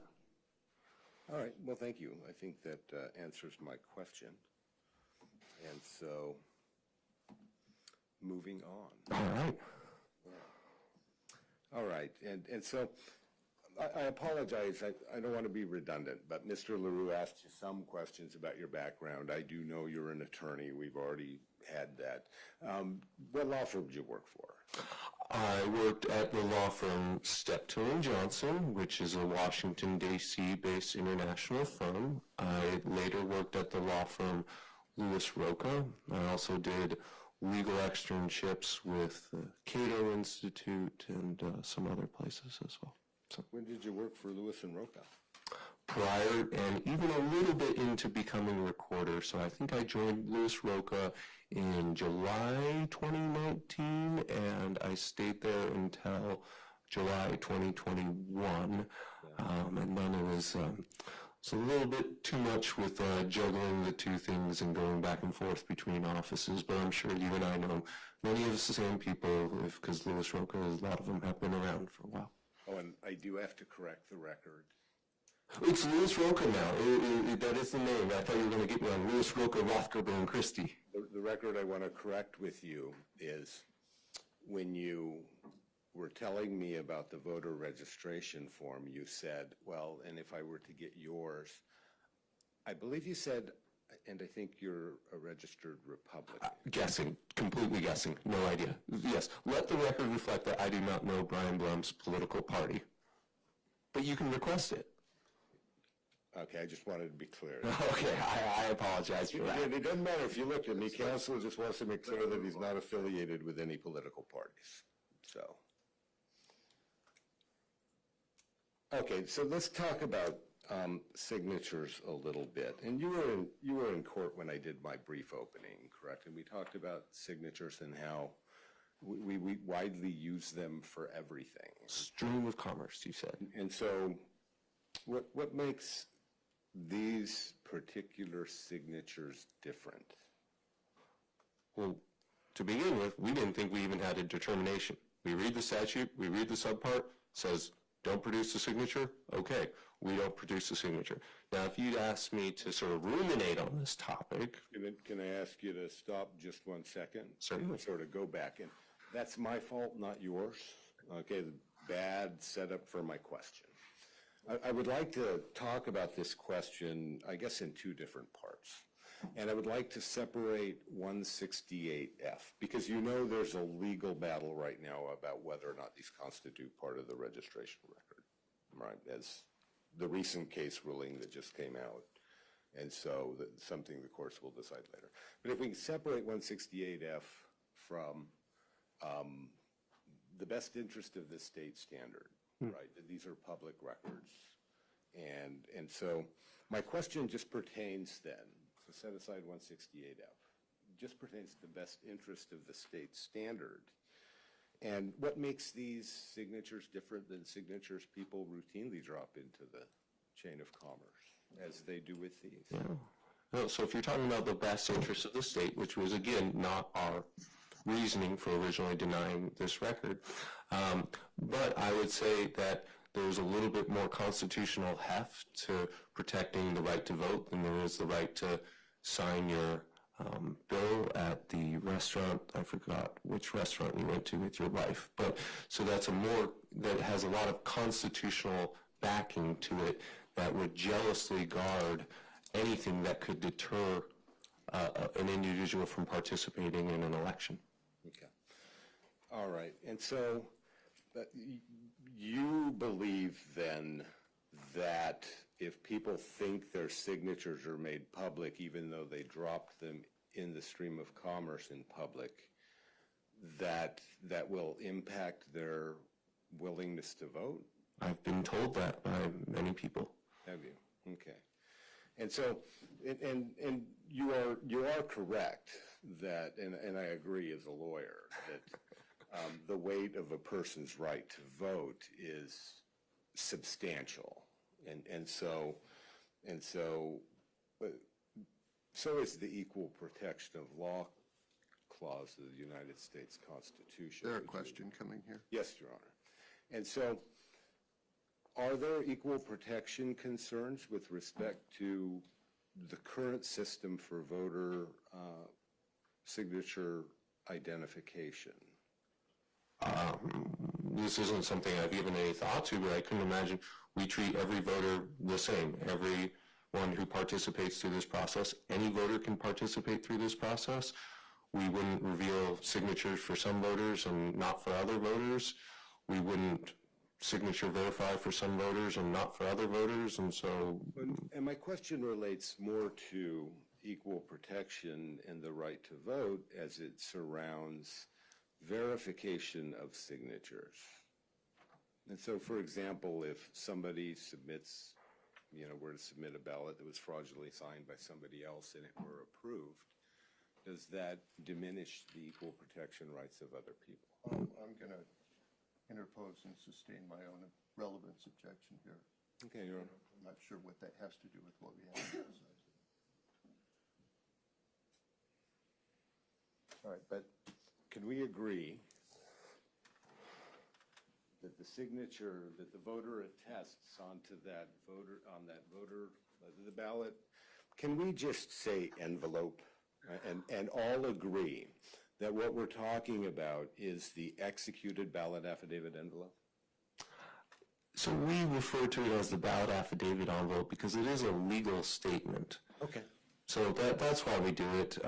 But if you say envelope, I'll try to follow along. But that's why I refer to it as affidavit envelope. I'll just be consistent with your legal statement and your legal practice then. And so, could we agree that when a person voting by mail goes to vote, that signature constitutes their identification, and that it's the Maricopa County Recorder's job to verify that identification? So I would amend that slightly to it is a component of the verification, and yes, it is my job if it's a Maricopa County voter. Okay. And so somebody just straight up is on the Pebble list, the permanent early voting list. Active now. Excuse me? Active now, Brian. They've changed it? Yeah. Active early voting list since 2021. Yeah, sorry. That's all right. I do not consider myself to be an Arizona resident, but, I'm spending way too much time here. With respect to the early voting list, the people who are on the permanently, you automatically send them ballots, right? For every election for which they are eligible. So, for instance, we have a City of Phoenix jurisdictional election coming up regarding a bond. If you don't live in the City of Phoenix or a registered voter in City of Phoenix, then even if you're on the active early voting list, you're not getting a ballot for that. Okay. And so they get it in the mail, they vote it, and they sign it. And then they have a few options, correct? They can deposit it back in the mail, correct? Correct. They can take it to a drop box somewhere, correct? Correct. And then there are drop boxes in both that are standalone drop boxes, and then you have drop boxes in early voting centers, correct? Correct. And they can use any one of those. They can use any one of them as long as it's in our possession by 7 p.m. on election night, which is different from some states. Since you mentioned you're from a different state, some states, they only say you has to be postmarked by 7 p.m. on election date, but we're a receipt state. And so, at no point in that chain do they have to produce a physical identification, correct? The ballot affidavit envelope is physical. It's their identification, correct? It's a component of it, yes. Yeah, and I guess that's what I'm talking about, because if you go to the polls on election day, you have to show an identification, correct? You do, yes. You know, I apologize. It's noon and I have to be in a meeting at noon. Oh, that's fine. I apologize for No breaking problem. here. Let's recess until 1:30. Okay. And then we'll start up again. Thank you, Your Honor.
What statute?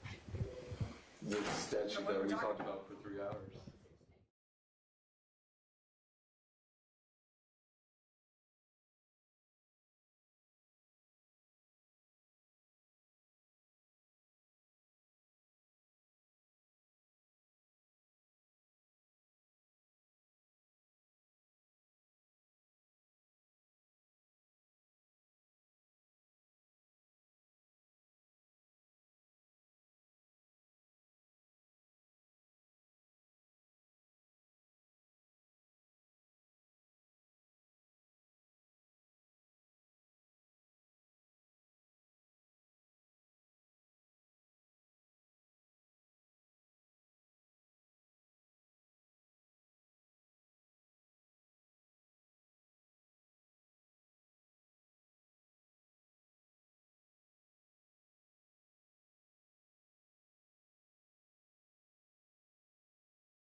Same section. So on page 69, then, the first full sentence. And so this is why I wanted to ask you about the different forms of ID provided and the different types of methods of voting, I suppose you could say. Because this section, in the very last sentence, says, after verifying an in-person early ballot, a county recorder may update the signature in the voter's registration record or the voter's record by scanning the voter's affidavit signature and uploading the signature image to the voter's record. And is that what you rely on? Among other things, but yes, that plainly states our ability to enter the voter registration affidavit, or excuse me, the ballot affidavit envelope into the record. But if you go up before that to where it says however, because voters who cast an early ballot in person at an on-site early voting location, emergency voting center, or through a special election board must show identification prior to receiving a ballot. Early ballots cast in person should generally not be invalidated based solely on allegedly inconsistent signature absent other evidence that the signatures were made by the same person. And so doesn't that last section that gives you authority to add ballot affidavit envelopes only apply to those people who vote in person, who get an identification, and whose signatures are then verified in the signature verification process? No, no one has interpreted it as such. It says all early ballots, including ballots by mail, at the beginning of the paragraph.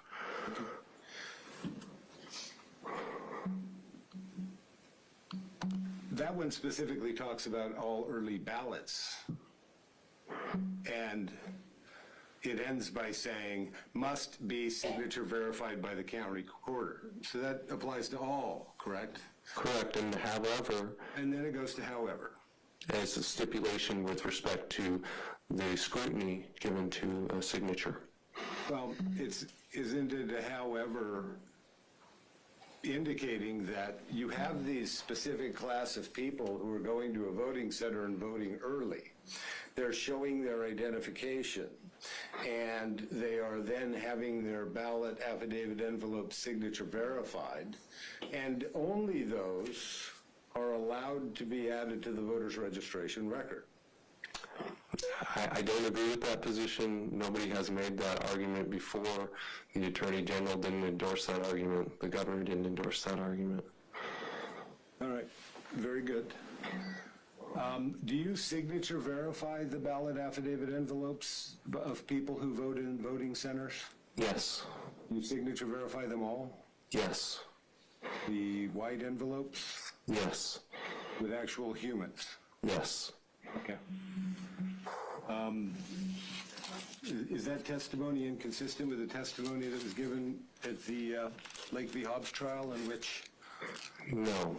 The white affidavit envelopes are segregated, and they, pursuant to this, are given a faster review because, as you note, that person has already shown identification. I'm sorry.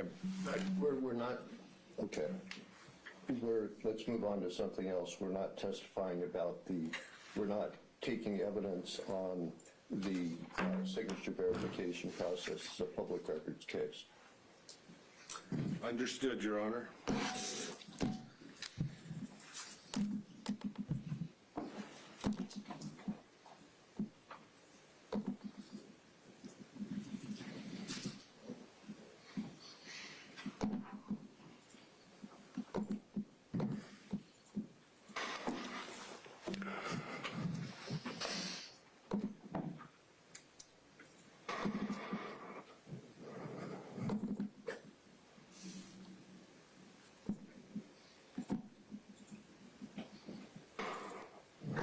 And I apologize. No worries. PM and I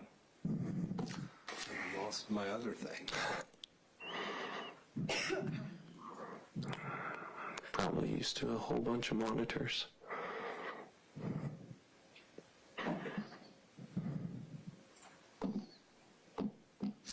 Oh, and I don't have, oh my God, my assistant is.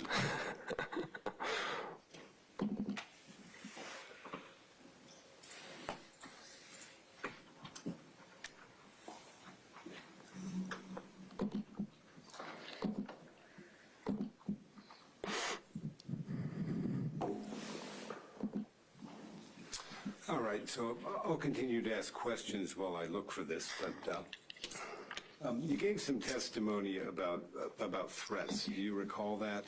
Yes.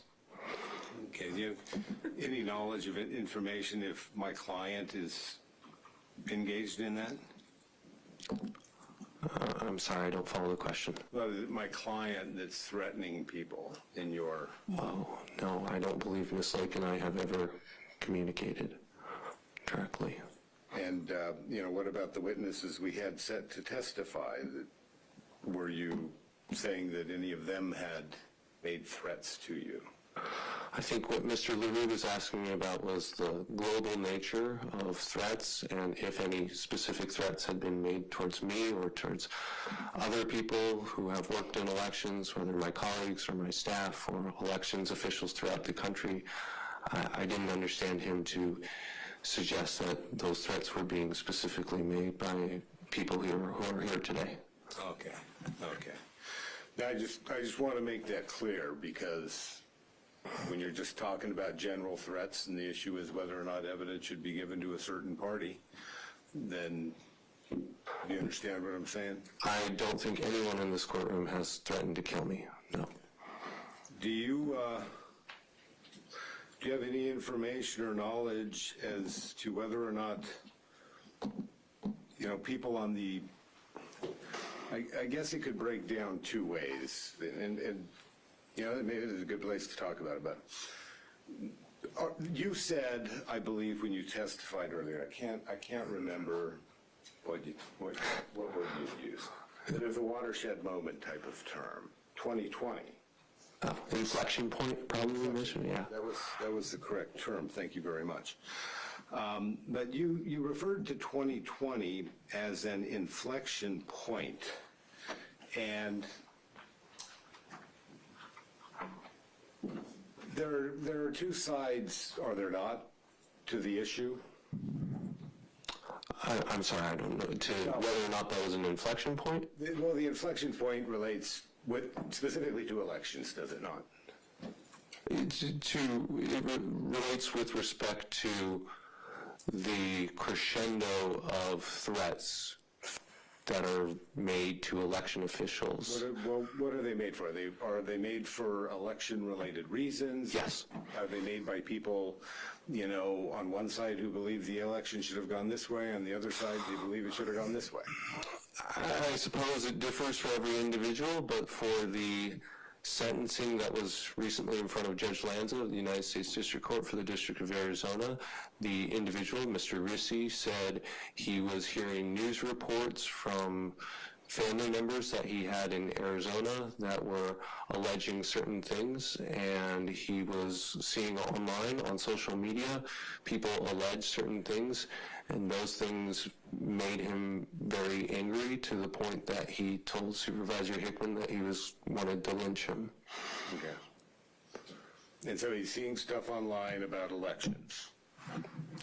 Mr. Rissi, yes, as I understand it. And then you talked about the public records requests, correct? All today. I think that's why we're here. And do you have any knowledge or information as to whether or not people on the other side of the issue, some people say elections were stolen, correct? Correct. Some people say, no, they're perfectly fine and good, correct? I would say there's gradients in between there, but both people have said both of those things. Correct. We've got two, essentially two sides with shades of gray on, as there are with every issue. And I reject wholeheartedly the notion that this is a policy issue that is just a debate. okay. You reject that it's just a debate? Correct. I don't think this is like you and I disputing whether or not we should have a minimum wage. I don't. As a libertarian, I don't. I view this as what the truth is. Yeah. Okay. And so I guess that what I'm trying to ask is, you have side A and side B. I believe you're saying, and the reason I'm using side A and side B is I'm not trying to pigeonhole you, Republican, Democrat, Sure.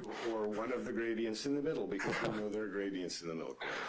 But if you're A and this person is B, let's say A made the threat against the member of the Board of Supervisors, right? Okay. Side A. Do you have any knowledge of information if side B is doing the same thing to side A? I know that Senator Wendy Rogers, who I believe would be in side A of your designation, has had one person who has recently been arrested for making threats to her. Right. Okay. And I believe you're correct. I was going to bring up that example, but thank you for doing that for me. Sure. And would Your Honor grant me just 2 quick minutes to step out and make a quick phone call? No. Okay. Thank you, Your Honor. All right. So,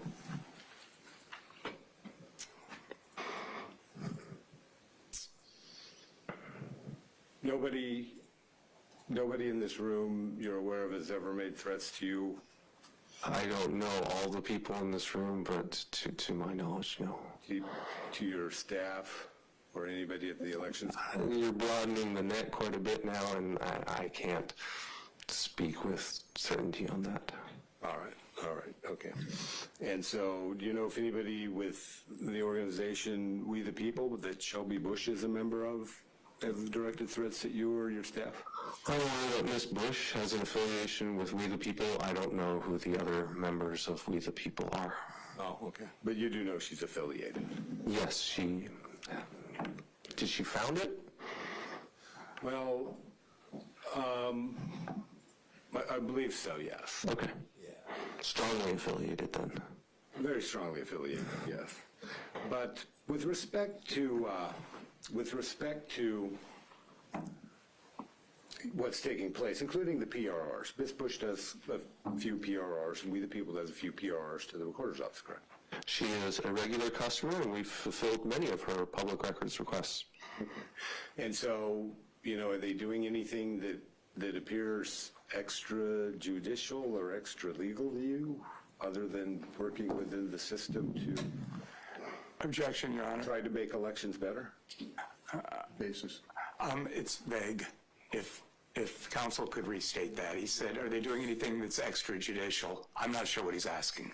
Sustained. All right, so we have judicial process, right, whereby We the People sends you a public records request, right? Are you using We the People in the As an analogy. the entity? The entity. Okay. Like, as in We the People do this sort of No, thing. the entity, yes. Okay. And so they send you a public records request, and then you either choose to fill some of it and reject some of it, or choose to fill all of it. Is that correct? I think those are the options, but we fulfill the overwhelming majority of public records requests, and I would put our performance in terms of time and professionalism of fulfillment of public records requests up against any government office in Arizona. And so if you deny a request, do they sometimes ignore it and say, yeah, okay? If we deny a request, we write back an email letting the requester know that the request has been denied, and then it's on the requester to how he or she would like to proceed. Understood. And my bad, totally bad. No worries. So my question, I guess, was, does We the People sometimes just deny your denial? Or just ignore your denial and say, I don't know what they do with our denials. Well, you do know that sometimes they file lawsuits against you, don't they? And you represent them sometimes. Yes. PRR laws? Okay. And so that's what I'm talking about by judicial. So we have judicial, we have extrajudicial. I guess extrajudicial would be outside of the law. Do they do anything unlawful that you're aware of, to obtain records or do any of the other work they do? I can't. I don't know the inner workings of We the People very intimately. I know that when they make a public records request, that is lawful. You've known Ms. Bush for quite some time, haven't you? I was involved with, I think, what would colloquially be called the Grassroots Republican Party from 2016. And then until about 2020, it was more active, and Ms. Bush is part of that as well, and I believe she's a West Valley resident, and she was also a precinct committeeman when I was a precinct committeeman, and so we interacted mostly at large events, and then, yeah, I mean, I recognized her when she came into the courtroom today. Okay. Your Honor, I'm sorry. I'd like to object to the line of questioning with a little bit of hesitancy. I'm not entirely sure where counsel is going, but I'm not sure that this line of questioning is relevant to what we're here for. His relationship with, I mean, Ms. Bush has been excluded as a witness, and so I'm just not sure what we're doing. And maybe there is relevancy that I just am not seeing, but I'm not seeing it. Your Honor, Mr. Richard testified on behalf of the defendants with respect to, violence, all this other stuff taking place, threats, directed at people. And my client, Your Honor, does a lot, or I'm sorry, We the People does a lot of public records requests. And that was also mentioned at the same time we were talking about threats and violence and this increase in change in behavior. And so I'm simply going down the road, Your Honor. Does We the People, do they engage in that activity, Your Honor, as far as he knows, or is their conduct above the board? Are they doing things lawfully, Your Honor? Let me see if I can maybe bring this back on the track. I don't think I'm prepared to, or it would be appropriate for me to decide that any one group of people or group of voters or side what is more violent or more threatening or anything than the other, if there are two sides. The way I'm, if I were to go down that road, then I would have to change the whole way I've been looking at this hearing, because then I would have to figure out, who's right and who's wrong in these debates that you talk about. I've been trying very hard to stay away from that. The way I understand the argument is more that it's a time where passions are running very high, and the release of the records would expose individuals to the kinds of threats that have been happening, as opposed to this release is going to rile up a certain group of people, if you understand what I'm saying. I understand perfectly well, Your Honor, because that makes me happy, because you understand where I'm going and what I'm saying. Okay, well, I think I'm agreeing with you. Yes, and so the line of questioning is aimed at ultimately getting to, do my client and does the experts we've retained, We the People Arizona Alliance, 2 of their members, do you have any knowledge that they harass voters, they harass people? I'm going to object, Your Honor. The plaintiff here is Kari Lake, not We the People. So We the People, he keeps referring to him as my client. We the People, his client, might be his client, but they're not on the stand. Okay. To your earlier point. First of all, one lawyer at a time over here. I don't let lawyers tag team me. Somebody has to be the objector on this side, and you got to stick to it. But having said that, I think the point is well taken. So, if those are, well, let me ask you, are those people who would be handling these materials if this request were granted? Yes, Your Honor. They are the experts we have designated to conduct this study. And if I may add, Your Honor. Okay, well, then That's the missing link. So that objection, to the extent there was an objection there, is overruled. So go ahead with your example. And that was my point, Your Honor, of making clear to this court earlier that Shelby Bush was retained by the Arizona Senate as a liaison. We're not going there. What I'm interested in, your questions about whether she would threaten anybody, those are relevant. So I'm willing to hear that. And so do you have any knowledge at all that Ms. Bush or members of We the People harass people? I think there's a misapprehension that by making a public records request, making a public records request, that Ms. Bush would be the only one who could get it. It would be available, as mentioned before, to anyone in the world who made the public records request. That If we say this is a public record, then not only would Ms. Bush or Ms. Lake in this instance get these public records, but anyone who requested them would get them, because we fulfill all lawful public records requests, no matter who submits them. You know that. We've fulfilled quite a few public records requests for your various clients. Understood. And I'm well aware of that, and thank you. But, and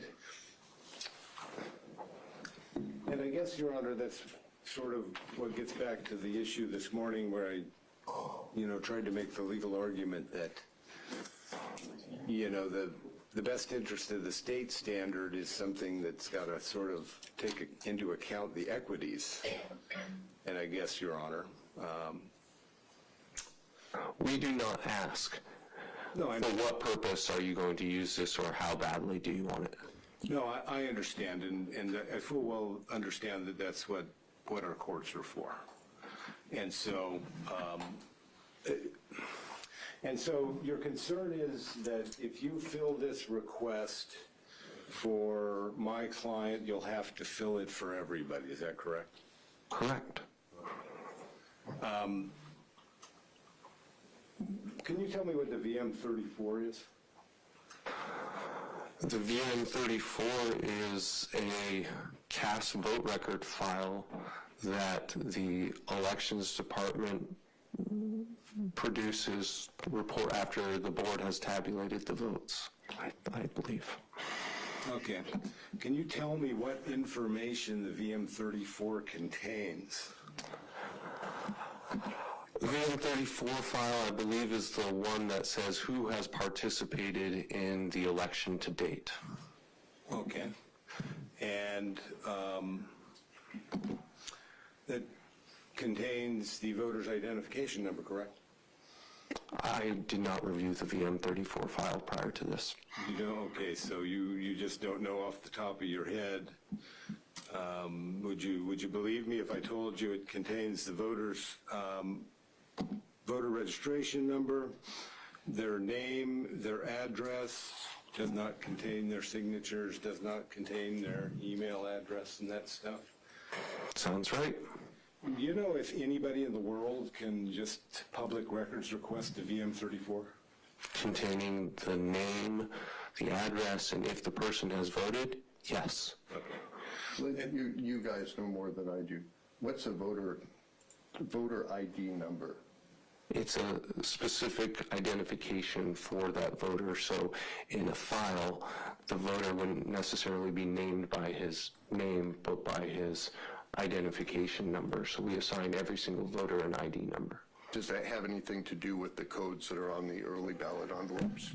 No, those are different. Okay, so those are unrelated.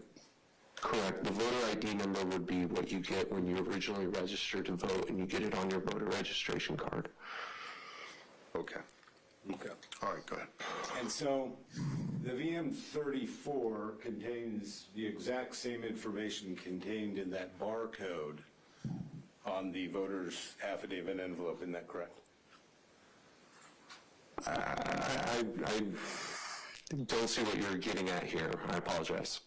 Well, what I'm getting at is, well, let me ask you, the VM34, anybody in the public can go public records request, the VM34, correct? Lots of voter outreach groups, but especially the political parties who get it without having to pay for it.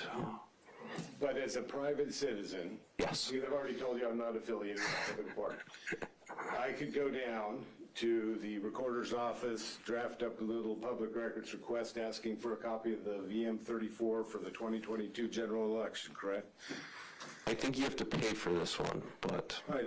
And all I got to do is give you money, and you'll give me all of the voters who voted, voter identification numbers, names, addresses, correct? correct, we will not give you the signature, last four of the Social Security, mother's maiden name. Understood. But the reason it's important and the reason I ask is because you do not give Runbeck all of that information, do you, that's contained within the voter's registration record? Who's run back? Well, What, running back? What are oh, I'm sorry, Your Honor. Runbeck is the company that Maricopa County uses to print and sort and mail and do all the delivery stuff with respect to early ballots. what does that have to do with anything? Well, you know, the relevance, Your Honor, is that on direct examination, they questioned Mr. Richer about what personal information is contained on this ballot affidavit envelope. And, you know, and so it shouldn't be disclosed because that would give people information then that they could use to harass other voters. Now, if all of the information contained on the outside of that ballot affidavit envelope, Your Honor, can be obtained directly from a VM34, which Mr. Richer just told the court, I can go down, do a public records request, give him some money, and I'll get the entire report. If it's all the same information, and I can get a VM34, the only difference we're talking about is a signature, Your Honor. Right, I understand that. Yes. And I that's, don't understand where the running back comes in. well, I'm asking him that reason, that question for a reason, Your Honor, because he testified earlier that the signature, the ballot affidavit envelope contains this barcode, it contains all this information about voters. And it's just VM34 data. And so the reason I'm asking about Runbeck is because I've got other testimony that says Maricopa County doesn't give the PII information to its vendor, Runbeck. It only gives the information it needs to mail the ballots. And so my point is, Your Honor, that it's all public information anyway, except for one feature of information, and that would be the signature. I understand your point. Let's move on to something else. All right. Did you first meet Ms. Bush in 2018? I don't recollect, but it's entirely possible. All right. And was that around at about the time that you were asked to conduct an audit? It's possible that it was the same time. What audit did you conduct? The Arizona Republican Party asked me to look at certain alleged statutory violations by the previous recorder, specifically with respect to the ballot curing time period and with the ballot duplication process and with respect to emergency voting centers. Okay. All right. And so did you have any criticisms of the early voting process at the time? And the relevant, maybe I'm not making myself clear enough. This doesn't have, as far as I can tell, anything to do with your public records request.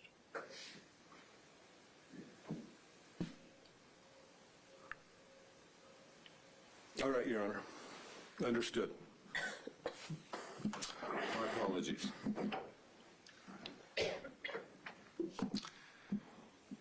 We had, Your Honor,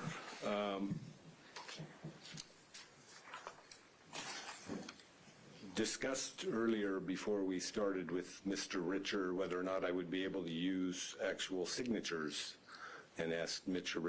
Richer to compare some of those with respect to two of the exhibits that we had reserved for use. Well, we didn't get to those two exhibits. You didn't explain to me exactly what it was that you wanted to do with them, so tell me what they are, and I should be able to get them in front of me, and you can explain what you want to do, and we'll go from there. On one side of the page, Your Honor, is Well, hold on, contained- just give me a second, because I want to be able to look at what you're talking about.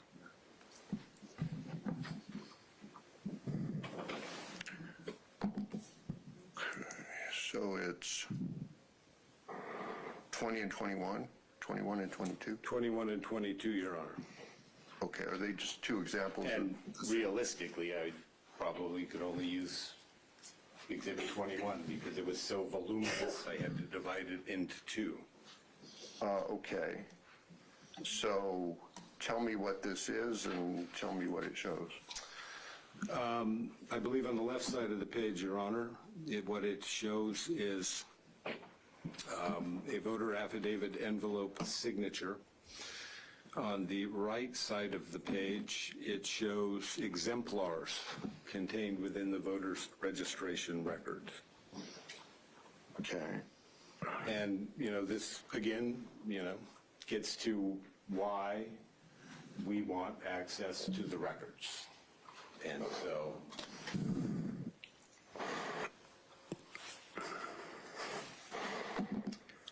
okay.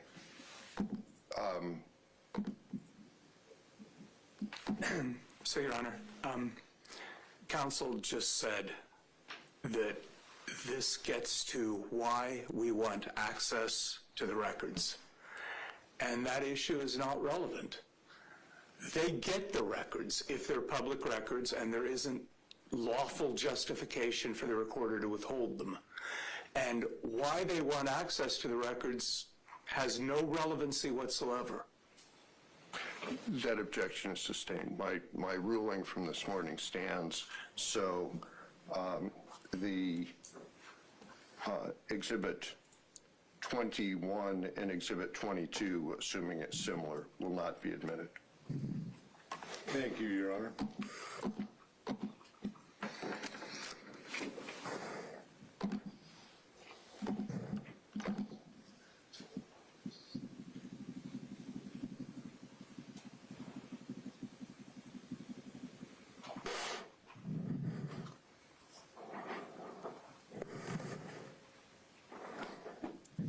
All right, just a couple more questions, I suppose. All right. Mr. Richard, I know you testified previously that you scanned the entire face of the ballot affidavit envelope. When the image is taken and the barcode is scanned, it does take an image of the face of the ballot, the back of the ballot affidavit envelope. Again, the back is where the signature is, correct? And that's what we've been referring to it as, yes. And you retain those, correct? Correct. You retain the actual physical ballot affidavit envelopes themselves. We do for a period of time. So we retain them through the canvass, and then you have 5 days to file any election contest, and then we would retain them through the election contestation period, and they would be in the vault at MIGTEC. And then after that, we would transfer them pursuant to state statute to the county treasurer, who keeps them in his vault for 24 months after he has received them. Okay, so it's your testimony that those ballot affidavit envelopes are currently housed in the treasurer's vault? With the county treasurer, correct. All right. May I confer with my client for a couple of minutes, Your Honor, before wrapping up questioning with this witness? Sure, just rather than break, why don't you just Thank you, Your Honor. go ahead and do that.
you know what? We've been going for an hour. I don't know how long they're going to be gone, so let's just take a brief recess. You can step down. Thank you. Yeah. If somebody wants to go outside and tell them they've got a couple extra, go ahead.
That's good. Okay.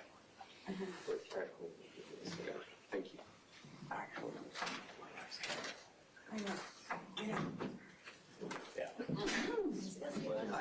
Karen.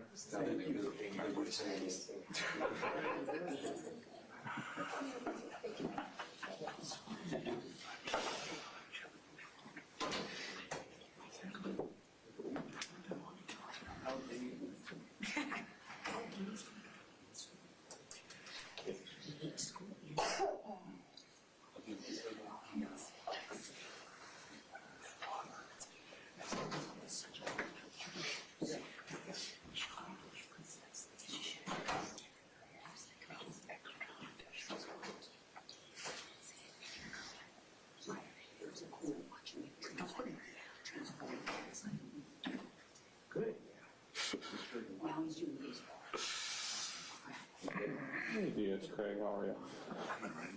Hey, I've been feeding you. I know I'm doing a little different than what Schmitty is. I'm feeding you 2 different channels of audio. One's, I know, overmodulate a little bit. There's nothing I can do about it. And then another one, I mean, is it sounding any better, worse than what I'm...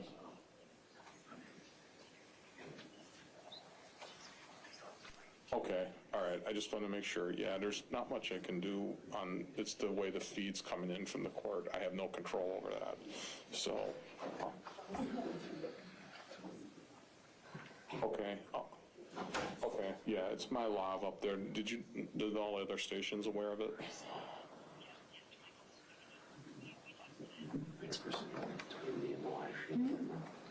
See the silhouette of my hair.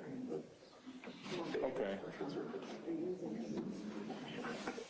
Okay, yeah, I wish I could do more, but there's not much I can do because I have to put it in the center of the courtroom, so it's the best I can do.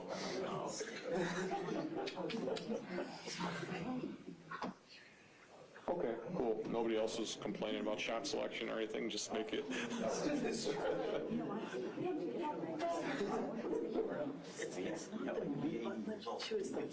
Yeah, all right, well, all right, we're just in a quick recess as soon as it starts back up here, and you're rolling and everything, obviously, right?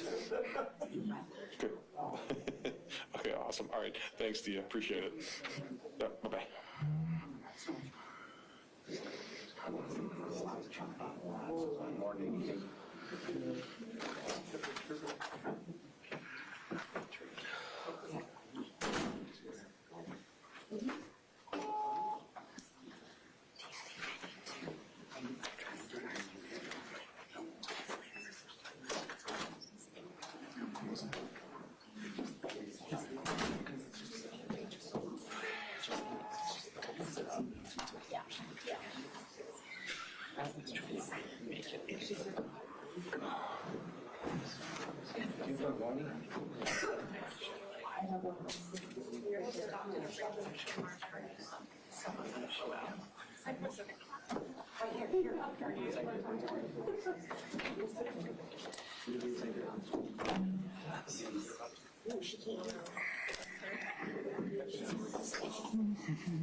Hey, Jack.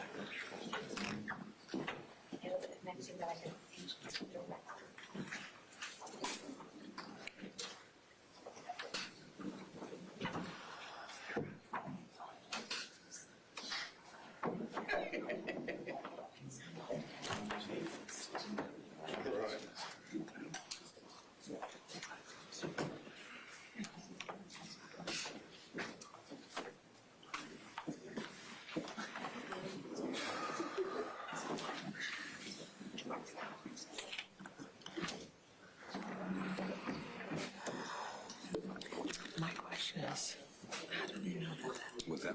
If I move out, I was told this.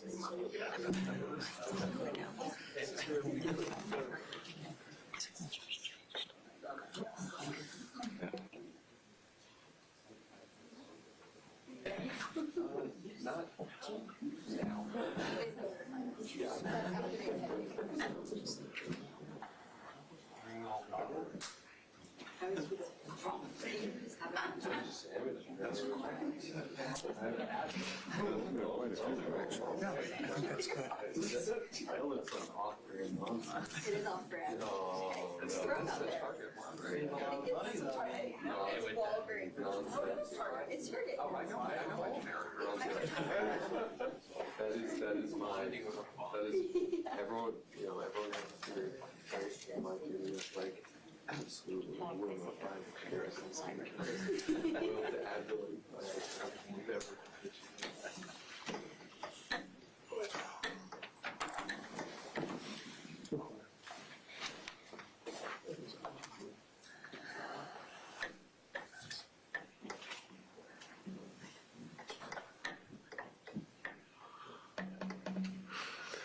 Before we part ways today, I'll tell you something about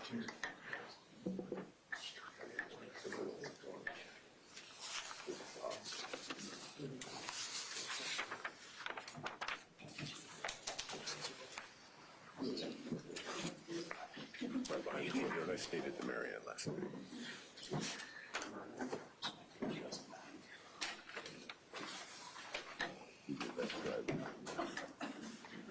I'm currently being attacked by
morning, thank you.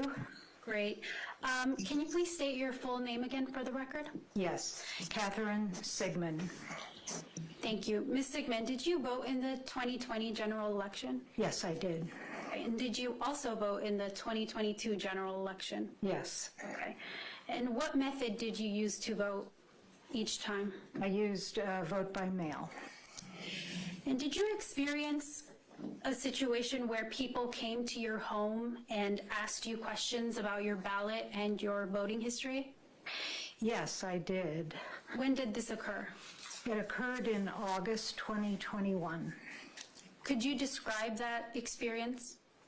Yes, I was working at my computer and my doorbell rang. I believe it was a Saturday, but I wouldn't swear to it. And I looked at my camera, my front door camera, and I saw there were, I could only see 2 people, but in fact there were 3 people at the door. I went to the door, I opened it. They said they were canvassing homes and asking about voting processes. So I was asked if I voted in the election. I said yes. And they asked if I had received at my home any voting envelopes that were for anybody who didn't live there. And I said no. And then I closed the door and thought about it for a little bit and realized I had more questions. So I opened my door and I walked down the street. They were walking down my street as well. And I could see then there were 3 people. One of them had a phone in his hand, clearly targeting specific houses and recording information. So I asked for some additional information from them. I wanted to know who they were and why they were going door to door and who had initiated the project for them to do this. They initially told me that they were doing it on their own, but I found that a little unbelievable, so I pressed them, and eventually they told me that they were organized by Liz Harris and Jim Lehman. How did this interaction make you feel? I was angry. And why were you upset? I know that my vote is safe and secure. I know that my ballot envelope, I have used it for many, many years, voting by mail. I've never had a problem. And so I was angry that anybody would question that process and also would try to get information about my vote. Following this interaction, what actions did you take? I found it so distressing and it made me very angry, so I posted on social media along with a picture of the people who had come to my door. And what happened after you posted about it on social media? I learned after that Liz Harris had seen my post, and in a Facebook Live that afternoon, which I went back and I viewed after the fact, she held up my social media post to whoever was on her Facebook Live and requested that they find the post and go in and respond to it. Do you remember what type of comments were made on this post? I don't remember, no. And how did you feel at that point? I was still pretty angry about the whole experience. And did you report this interaction to anyone? I didn't report it, but my state representative contacted me and asked me for further information. Did you submit a complaint to the recorder's office? No, I didn't. Okay. Thank you, Ms. Sigmund. Now I'd like to talk about property deeds. have you ever purchased property in Arizona? Yes. Okay. And prior to this case, were you aware that if you purchased property and signed those documents would be made public? No, I don't think that ever occurred to me. Okay. And would it surprise you to learn that indeed, if you purchase property in Arizona and you sign those documents, they become public? I guess I had known that the documents would become public, but I didn't realize that my signature, my signed copies would be. So even knowing now that your signature is public in that way, would you still be concerned if you knew that your signature on your early ballot affidavit envelope could be distributed to anyone who requested it? Yes, that would concern me a great deal. Why is that? Because everything connected to the voting process must be kept safe and secure. My vote, no matter whether the envelope can be connected with my ballot or not, everything about that process should be private.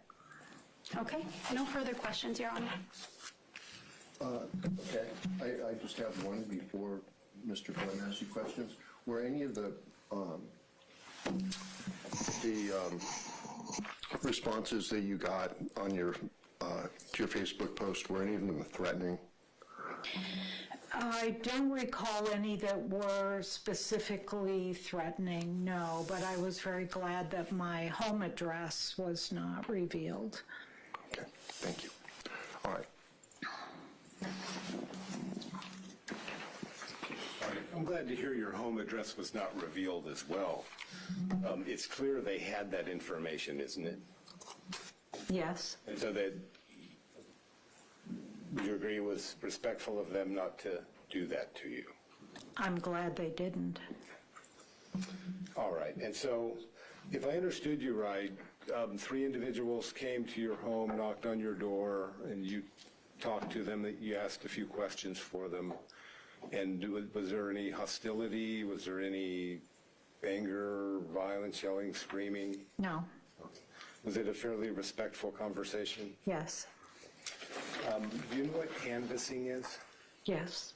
Have you ever been involved in politics? Yes. Have you ever canvassed a neighborhood? Yes. You've done that? Mm-hmm. Okay. And so why did you go back and chase them down? Did you know they were canvassing? I knew they were going to people's doors. Why did you go chase them down? I wanted to learn more information. Okay. About who they were working for? Mm-hmm. Okay. And is that what angered you, who they were working for and what they were doing? No, that's not what angered me. Should people not be allowed to canvass? Describing it as canvassing is maybe a misnomer. Canvassing, I associate with talking about candidates who are running in an election. This was post the election. It was asking about my ballot that I had already cast. Yeah. Okay. And do you know that information is all publicly available through a document known as the VM-34 that you can request from Maricopa County and simply pay for it and it's all yours? No. You didn't know that before? No. All right. And with, and I'm gonna, I can't recall. Did you testify that you're concerned about other people having access to your signature? I think everything associated with the voting process should be private. Should be private. Your vote is private, correct? Yes. Okay. Should the fact that you voted be private? I don't know. Okay, and that would be a political debate we'd have, wouldn't it? Or a personal viewpoint. Okay. Do you have any objections to people canvassing in a respectful and polite manner, as I'm understanding from you they were canvassing, because they want to participate in their government, in their form of government?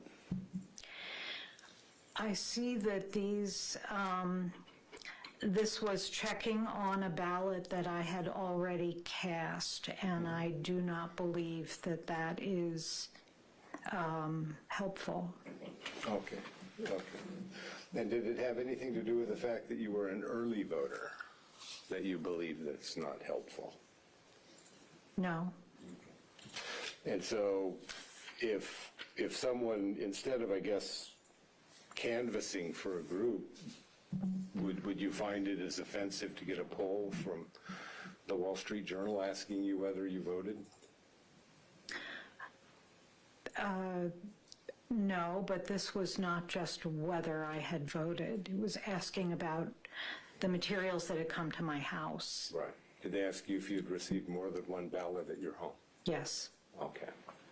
Is that what you found offensive? Yes, I found that.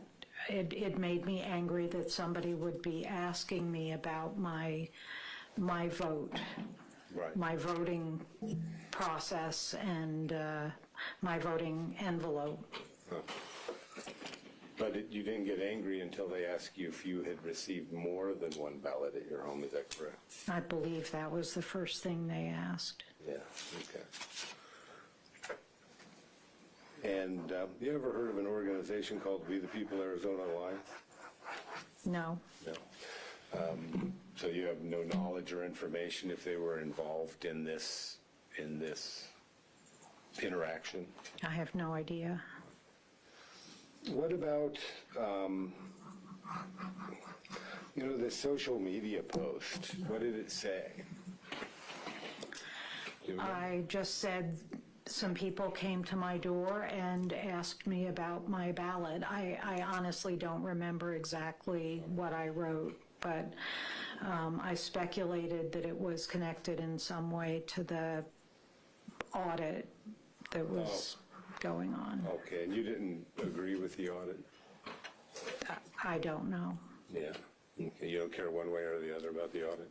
I am not here to talk about my personal opinions, so no, I don't feel one way or the other. Okay. Well, your personal opinions can be important, can't they, in terms of your testimony? I don't know. Okay. But you didn't like the canvassing. Did you feel it was connected with the audit? I didn't know. That's what I wanted to ask. All right. And this interaction wasn't of the type that you felt the need to make any formal complaints with any government bodies, is that correct? I didn't know. No, and I didn't know who I would report it to. All right. Do you think canvassing is a civic duty? I don't know that I'd go that far, no. No? Okay. It's usually a volunteer. Okay. And like I said, you've done it before, gone to people's doors, using lists that have all their personal information? I don't think it has all their personal information, Well, but their address, enough to let you communicate with them, correct? their name. All right. Well, I guess I have no further questions. Well, I do have one more question. What was the conversation like after you went and chased them down the street? It was polite. Still polite? Okay.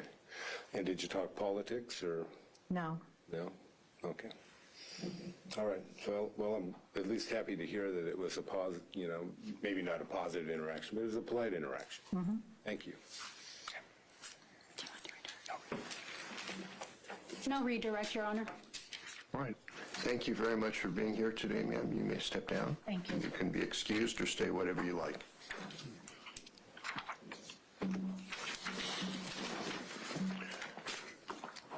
Okay, based on our conversation the other day, we may be out of witnesses. We have 2 more witnesses today, Your Honor. Oh, okay. Well, let's go ahead and use our time then. Okay. We'll call Hugo Polanco. Okay.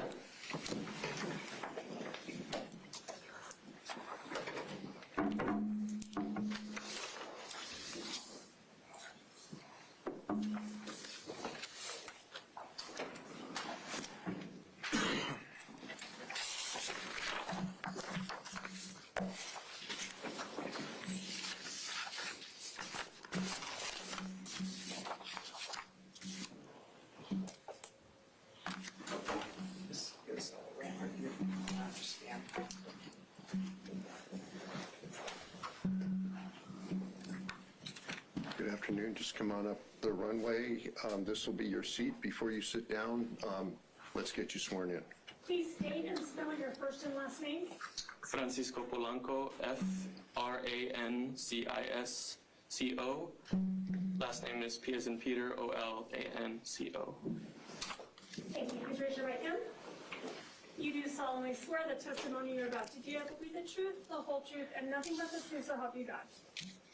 Sorry. Thank you. Please have seats. Good afternoon, Mr. Polanco. How are you? Good, how are you? Good, thank you. Thank you for being here today. Can you please state your full name for the record again? Francisco Polanco. And so you go by a nickname? Yes, I go by Hugo. Okay, excellent. So I want to start with your background, Mr. Polanco. Where are you currently employed? I am a partner at Creosote Partners. We are a lobbying firm here in Arizona, representing almost exclusively nonprofits at the Arizona State Legislature. What type of issues have you lobbied for in the past? A wide range, housing, democracy and voting rights, criminal justice, the environment, Have you ever represented a client before the Arizona Legislature regarding issues concerning ballot affidavit envelopes?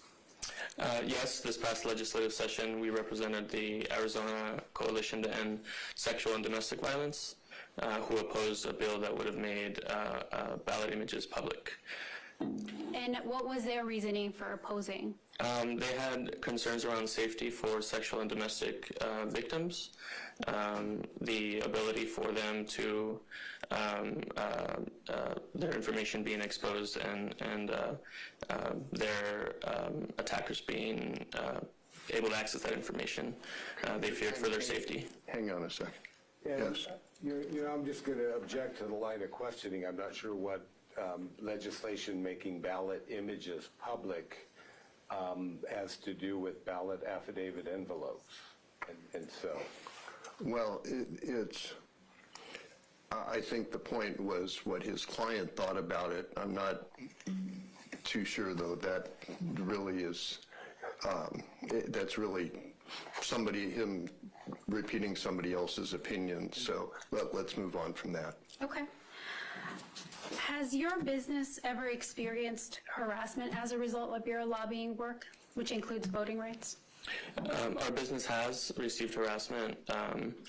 We also lobby around LGBTQ and trans issues, and as a result of that advocacy, both of my business partners received threats and harassment via phone calls and emails, things of that nature.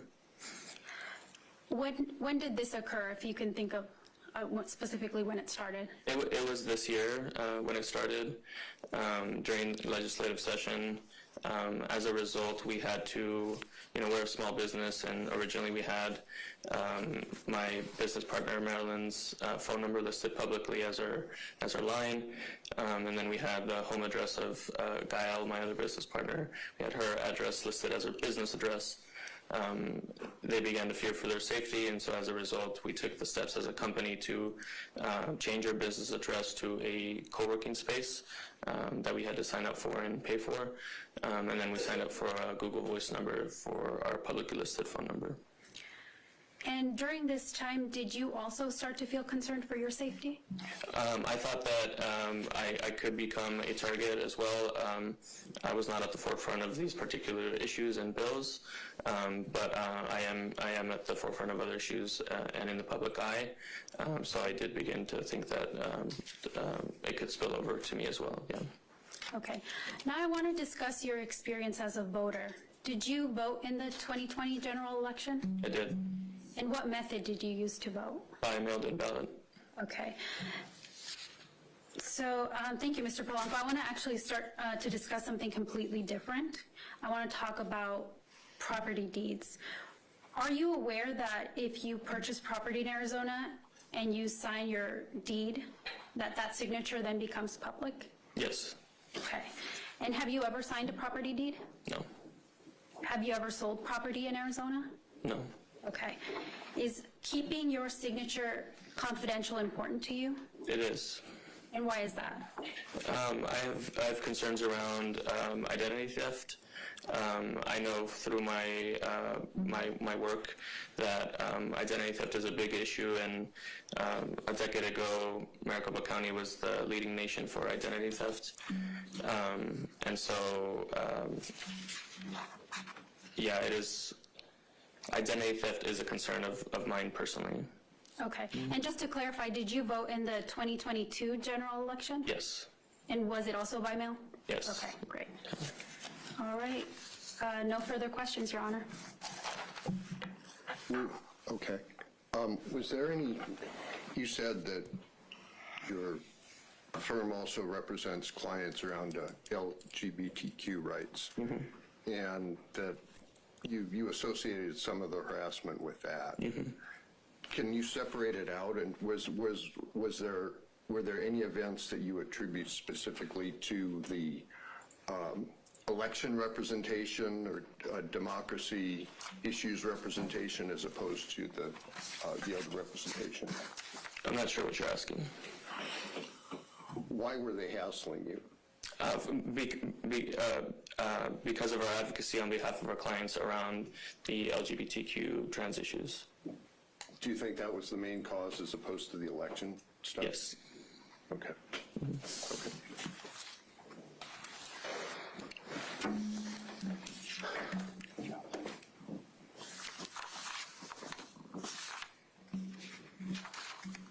All right, good afternoon.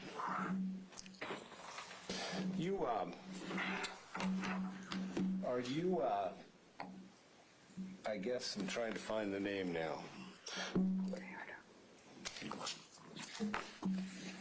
A member of the Arizona Association of Latino Elected Officials? It's an association I helped start as a contractor. I believe in 2015, 2014, something like that. It never got off the ground, and so it's non-existent. Oh, okay, so it's defunct, and who did you do that on behalf of? I worked with Luis Heredia, and then elected officials in Arizona who wanted to start it. Would that be Steve Gallardo? Steve Gallardo was a part of it as well, yeah. Part of it? Okay. And you don't have any affiliation with that organization anymore? No. Okay. Does your organization, do any grassroots stuff, door knocking, canvassing, stuff like that? No, we're strictly a government relations and lobbying firm. Okay, so you strictly work with legislators? That's correct, yeah. All right. Okay. And you've got a fairly core source of issues and clients. Would that be fair to say? It's varied, but yes. Right. Okay. And have you ever been threatened, harassed, intimidated, or anything by my client or anybody associated with my client? Not personally. Not personally. Do you know anybody that has? In my political circles and in my work, I can't think of any examples right now, but yes. Yeah. Okay. And so we were here today to talk about ballot affidavit envelopes. And do you vote by mail? Mm-hmm. Okay. Yes. And so are you on the, what was it? It used to be PEVL list, but somebody corrected it. Active early voter list. Yeah, you're on that list? Yes. And so, do you know people routinely have access to voters' information through the VM34 and other documents they can get from Maricopa County, paying a simple fee? I'm not sure what people you're referring to. Anybody. So, for example, if I wanted to go down to the county, and you testified that you're a pretty private person, right? Mm-hmm. If I wanted to go to the county, I could go down to the county and do a public records request for a document called the VM34. Mm-hmm. Tells me who voted in the last election, gives me their names, address, and that stuff. And were you aware that people can access that with doing a public records request and paying a simple fee? There are other ways to access it, like both parties can access those records as well, but yes. Yeah, and both parties as well. Mm-hmm. And so, have you ever had anybody canvass at your door, at your home? Not recently, but I have in the past. I've lived in a high-rise apartment the last almost 3 years, so I don't get canvassing there. I don't want to walk up all the stairs. Yeah, I wouldn't want to do that either. Get rid of all my ice cream from me. But, I mean, is that something we do in our society? We canvass and we talk to people in our community about politics, I guess? Yes. Yeah. So that's a normal thing? All right. Thank you very much. Anything else? Did you say he had associates? No redirect, Your Honor. Mr. Polanco, thank you very much for being here. You're excused. Thank you. It's Next. We call Marilyn Rodriguez.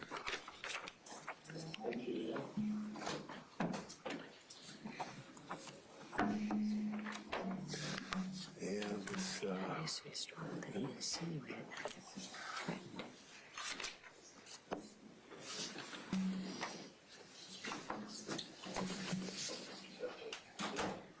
To the monitor.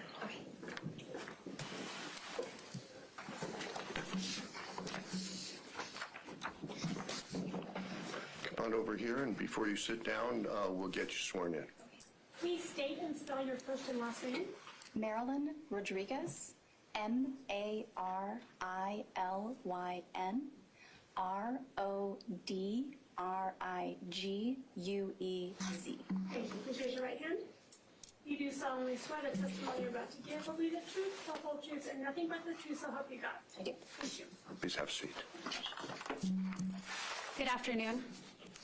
Can you please state your full name again for the record? Yes, Marilyn Mariana Rodriguez, I want to start with your background, Ms. Rodriguez. Where are you currently employed? Creosote Partners. And what do you do there? I am majority owner and partner of Creosote Partners. And what type of issues do you lobby for?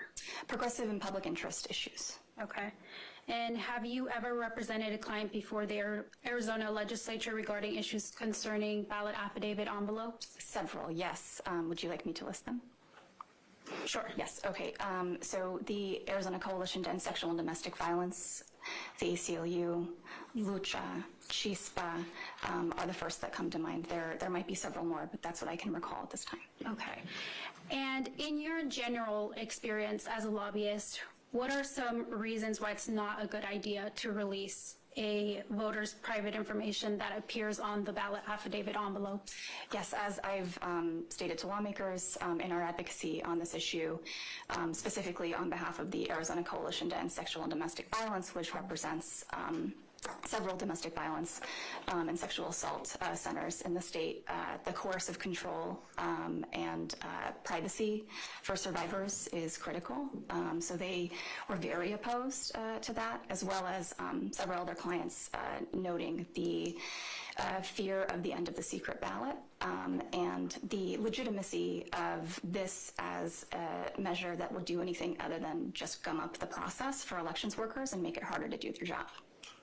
Your Honor, if I may raise an objection, and my objection is this, that her partner, the previous witness, she specifically asked if it was lobbied about making ballot images public. This question then becomes ballot affidavit images, and I believe the witness is talking about the ballot images being public. And so I want to be clear, so we have a clear record what the witness is testifying about, same things you was asked. I think that's actually a cross-examination question. If you want to clarify, you can. If not, then you can ask on cross-examination. I was asking with respect to just, you've opposed the publication of ballot affidavit envelopes, Yes, correct? correct. Okay. In any part of the ballot, yes. In any part of the ballot? Yes. Okay. Now discussing your work generally, have you ever been the target of harassment as a result of your work? Yes. Okay. And can you tell us about that experience, beginning with perhaps the event that led to this harassment?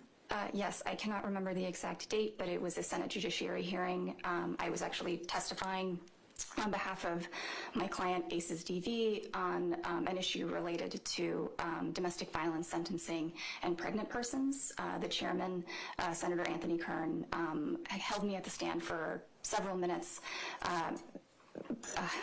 really kind of trying to get me to say a certain phrase that, in my opinion, was anti-trans. And that exchange, where I affirmed that people who have uteruses can get pregnant regardless of their gender identity, went very viral on far-right media, to the point where I was getting texts from clients saying, hey, did you know this has thousands of views, hundreds of views? I was getting recognized out and about, and then started to get calls from random numbers threatening violence and death. And so that was my experience most recently. Now, despite this not being voting related, in your opinion, could this occur to you as a result of lobbying for voting issues in this climate? In this current climate, yes. Okay. Why do you think that? Yeah, Your Honor, there have been several exchanges that me or my clients have had at the legislature where it, over the years, related to democracy defense, over the years, the opposition to these issues have become increasingly violent. There are tensions, tempers that inflame. There's shouting matches that occur. We are now, with all of our clients, not just our voting rights clients, engaged in a protocol with clients where we talk about safety at the Capitol to make sure that they understand that when they're going, there's a possibility of threats of violence or intimidation. And there are circumstances that I can think of where it has happened, if you'd like me to get into that, but I'm going to be remembering something that I haven't immediately looked up. Actually, I would like to, if there's one or a couple that stick out in your mind. Your Honor, thank you. The one that sticks most prominently in my mind, and I tell this story a lot, is there were folks waving the big MAGA Trump flags who were open carrying at the Capitol and shouting we brought some kids from communities of color to engage in Advocacy Day at the Capitol. It was for Lucha's Advocacy Day at the Capitol. And they were being shouted at as they were filing from the House to the old Capitol. And in that interaction, one of the guns fell out of the holster and clattered across the floor. Fortunately, it did not go off. Nobody was hurt. But it was an incredibly scary moment. We, as I recall, this was several years ago, but we let security know that happened. And for the rest of the day, House security was very kind in making sure that they escorted our guests throughout the Capitol that day. I believe that they were targeted because of the color of their skin, their identity, and their affiliation with an organization that is pro-democracy. When you say affiliation with an organization that's pro-democracy, Yes. What do you mean by that? Your Honor, Lucha was the organization. And we are often at the legislature advocating for democracy and against a lot of the attempts to either end the mail-in ballot or make any part of the ballot image public, things of that sort. Do they recognize you? And how do people know? Your Honor, actually, I think they do. We can recall a time when a staff or a third party overheard one of them turn to the other and point to my colleague and say, he's their leader. And again, that was another experience where it dawned on me that, when in the course of doing our work, we are taking on a potential risk, and we need to make our clients aware. And the hope is that we do not have to engage or interact or experience that, but it's happened. Okay, go ahead. Okay. Moving on to property deeds. Are you aware that when you purchase property in Arizona and you sign that paperwork, that your signature then becomes public? Yes. And And do you own property in Arizona? Yes. Okay. No further questions, Your Honor. Cross-examine. Good afternoon. And so you, I believe, began testifying that the issues you've experienced with respect to your lobbying activities are primarily derived from your work with is it the LGBTQ community? Not primarily, but in that particular instance of harassment, yes. And so we're here to talk today about, whether or not individuals can have access to an analyzed ballot affidavit envelope. Are you aware of that? Yes, Okay. And you object to that, do you not? I object. Okay, and why is that? I do not see a merit to taking that step that makes our elections more secure. And as I stated previously, our analysis on this is all it will do is carry the impact of making it harder for elections workers to do their jobs. The analysis of ballot affidavit envelopes would make it harder for election officials to do their job? Sir, let me clarify, the lack of any persuasive evidence showing that this would carry the effect that I think you are alleging. Oh, so we're looking for the evidence to show evidence that there needs to be fixes to the machine, and, well, strike that. Do you support voter IDs when voting? I'm sorry, I don't understand the question. Do I support, can you ask it again? Would you mind? Do you support voters having to show an ID when voting? Okay, Your Honor, I'll withdraw that. I have no further questions, Your Honor. Okay. Yeah.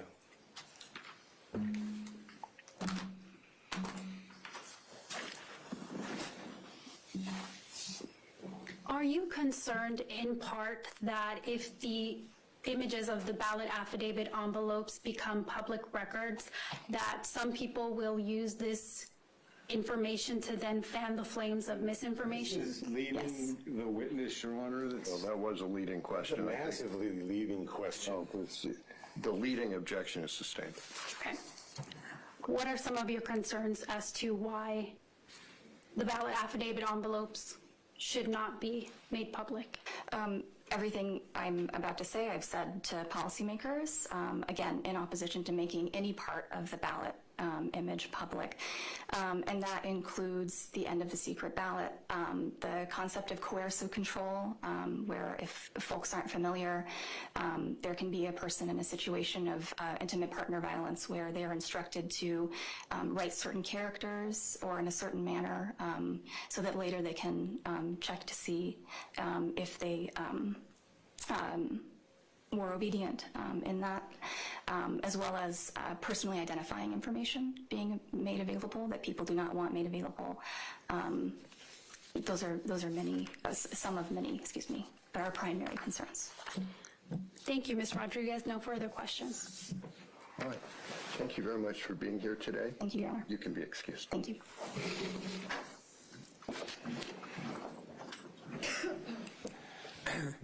Your Honor, we do not have any additional witnesses here today, and I'm sorry for that. But we do still have, I believe, 2 witnesses that we would like to call. Is it 2? We have 2 witnesses that we would like to call Monday. Okay. Thank you, Your Honor. Well, then that probably makes it sensible to just break for now, reconvene at 9 o'clock in the morning on Monday and finish up then. We'll hear your witnesses, and then we'll go right into closing arguments. Okay? All right, that's all for today. Thank you, folks. Thank you, Your Honor.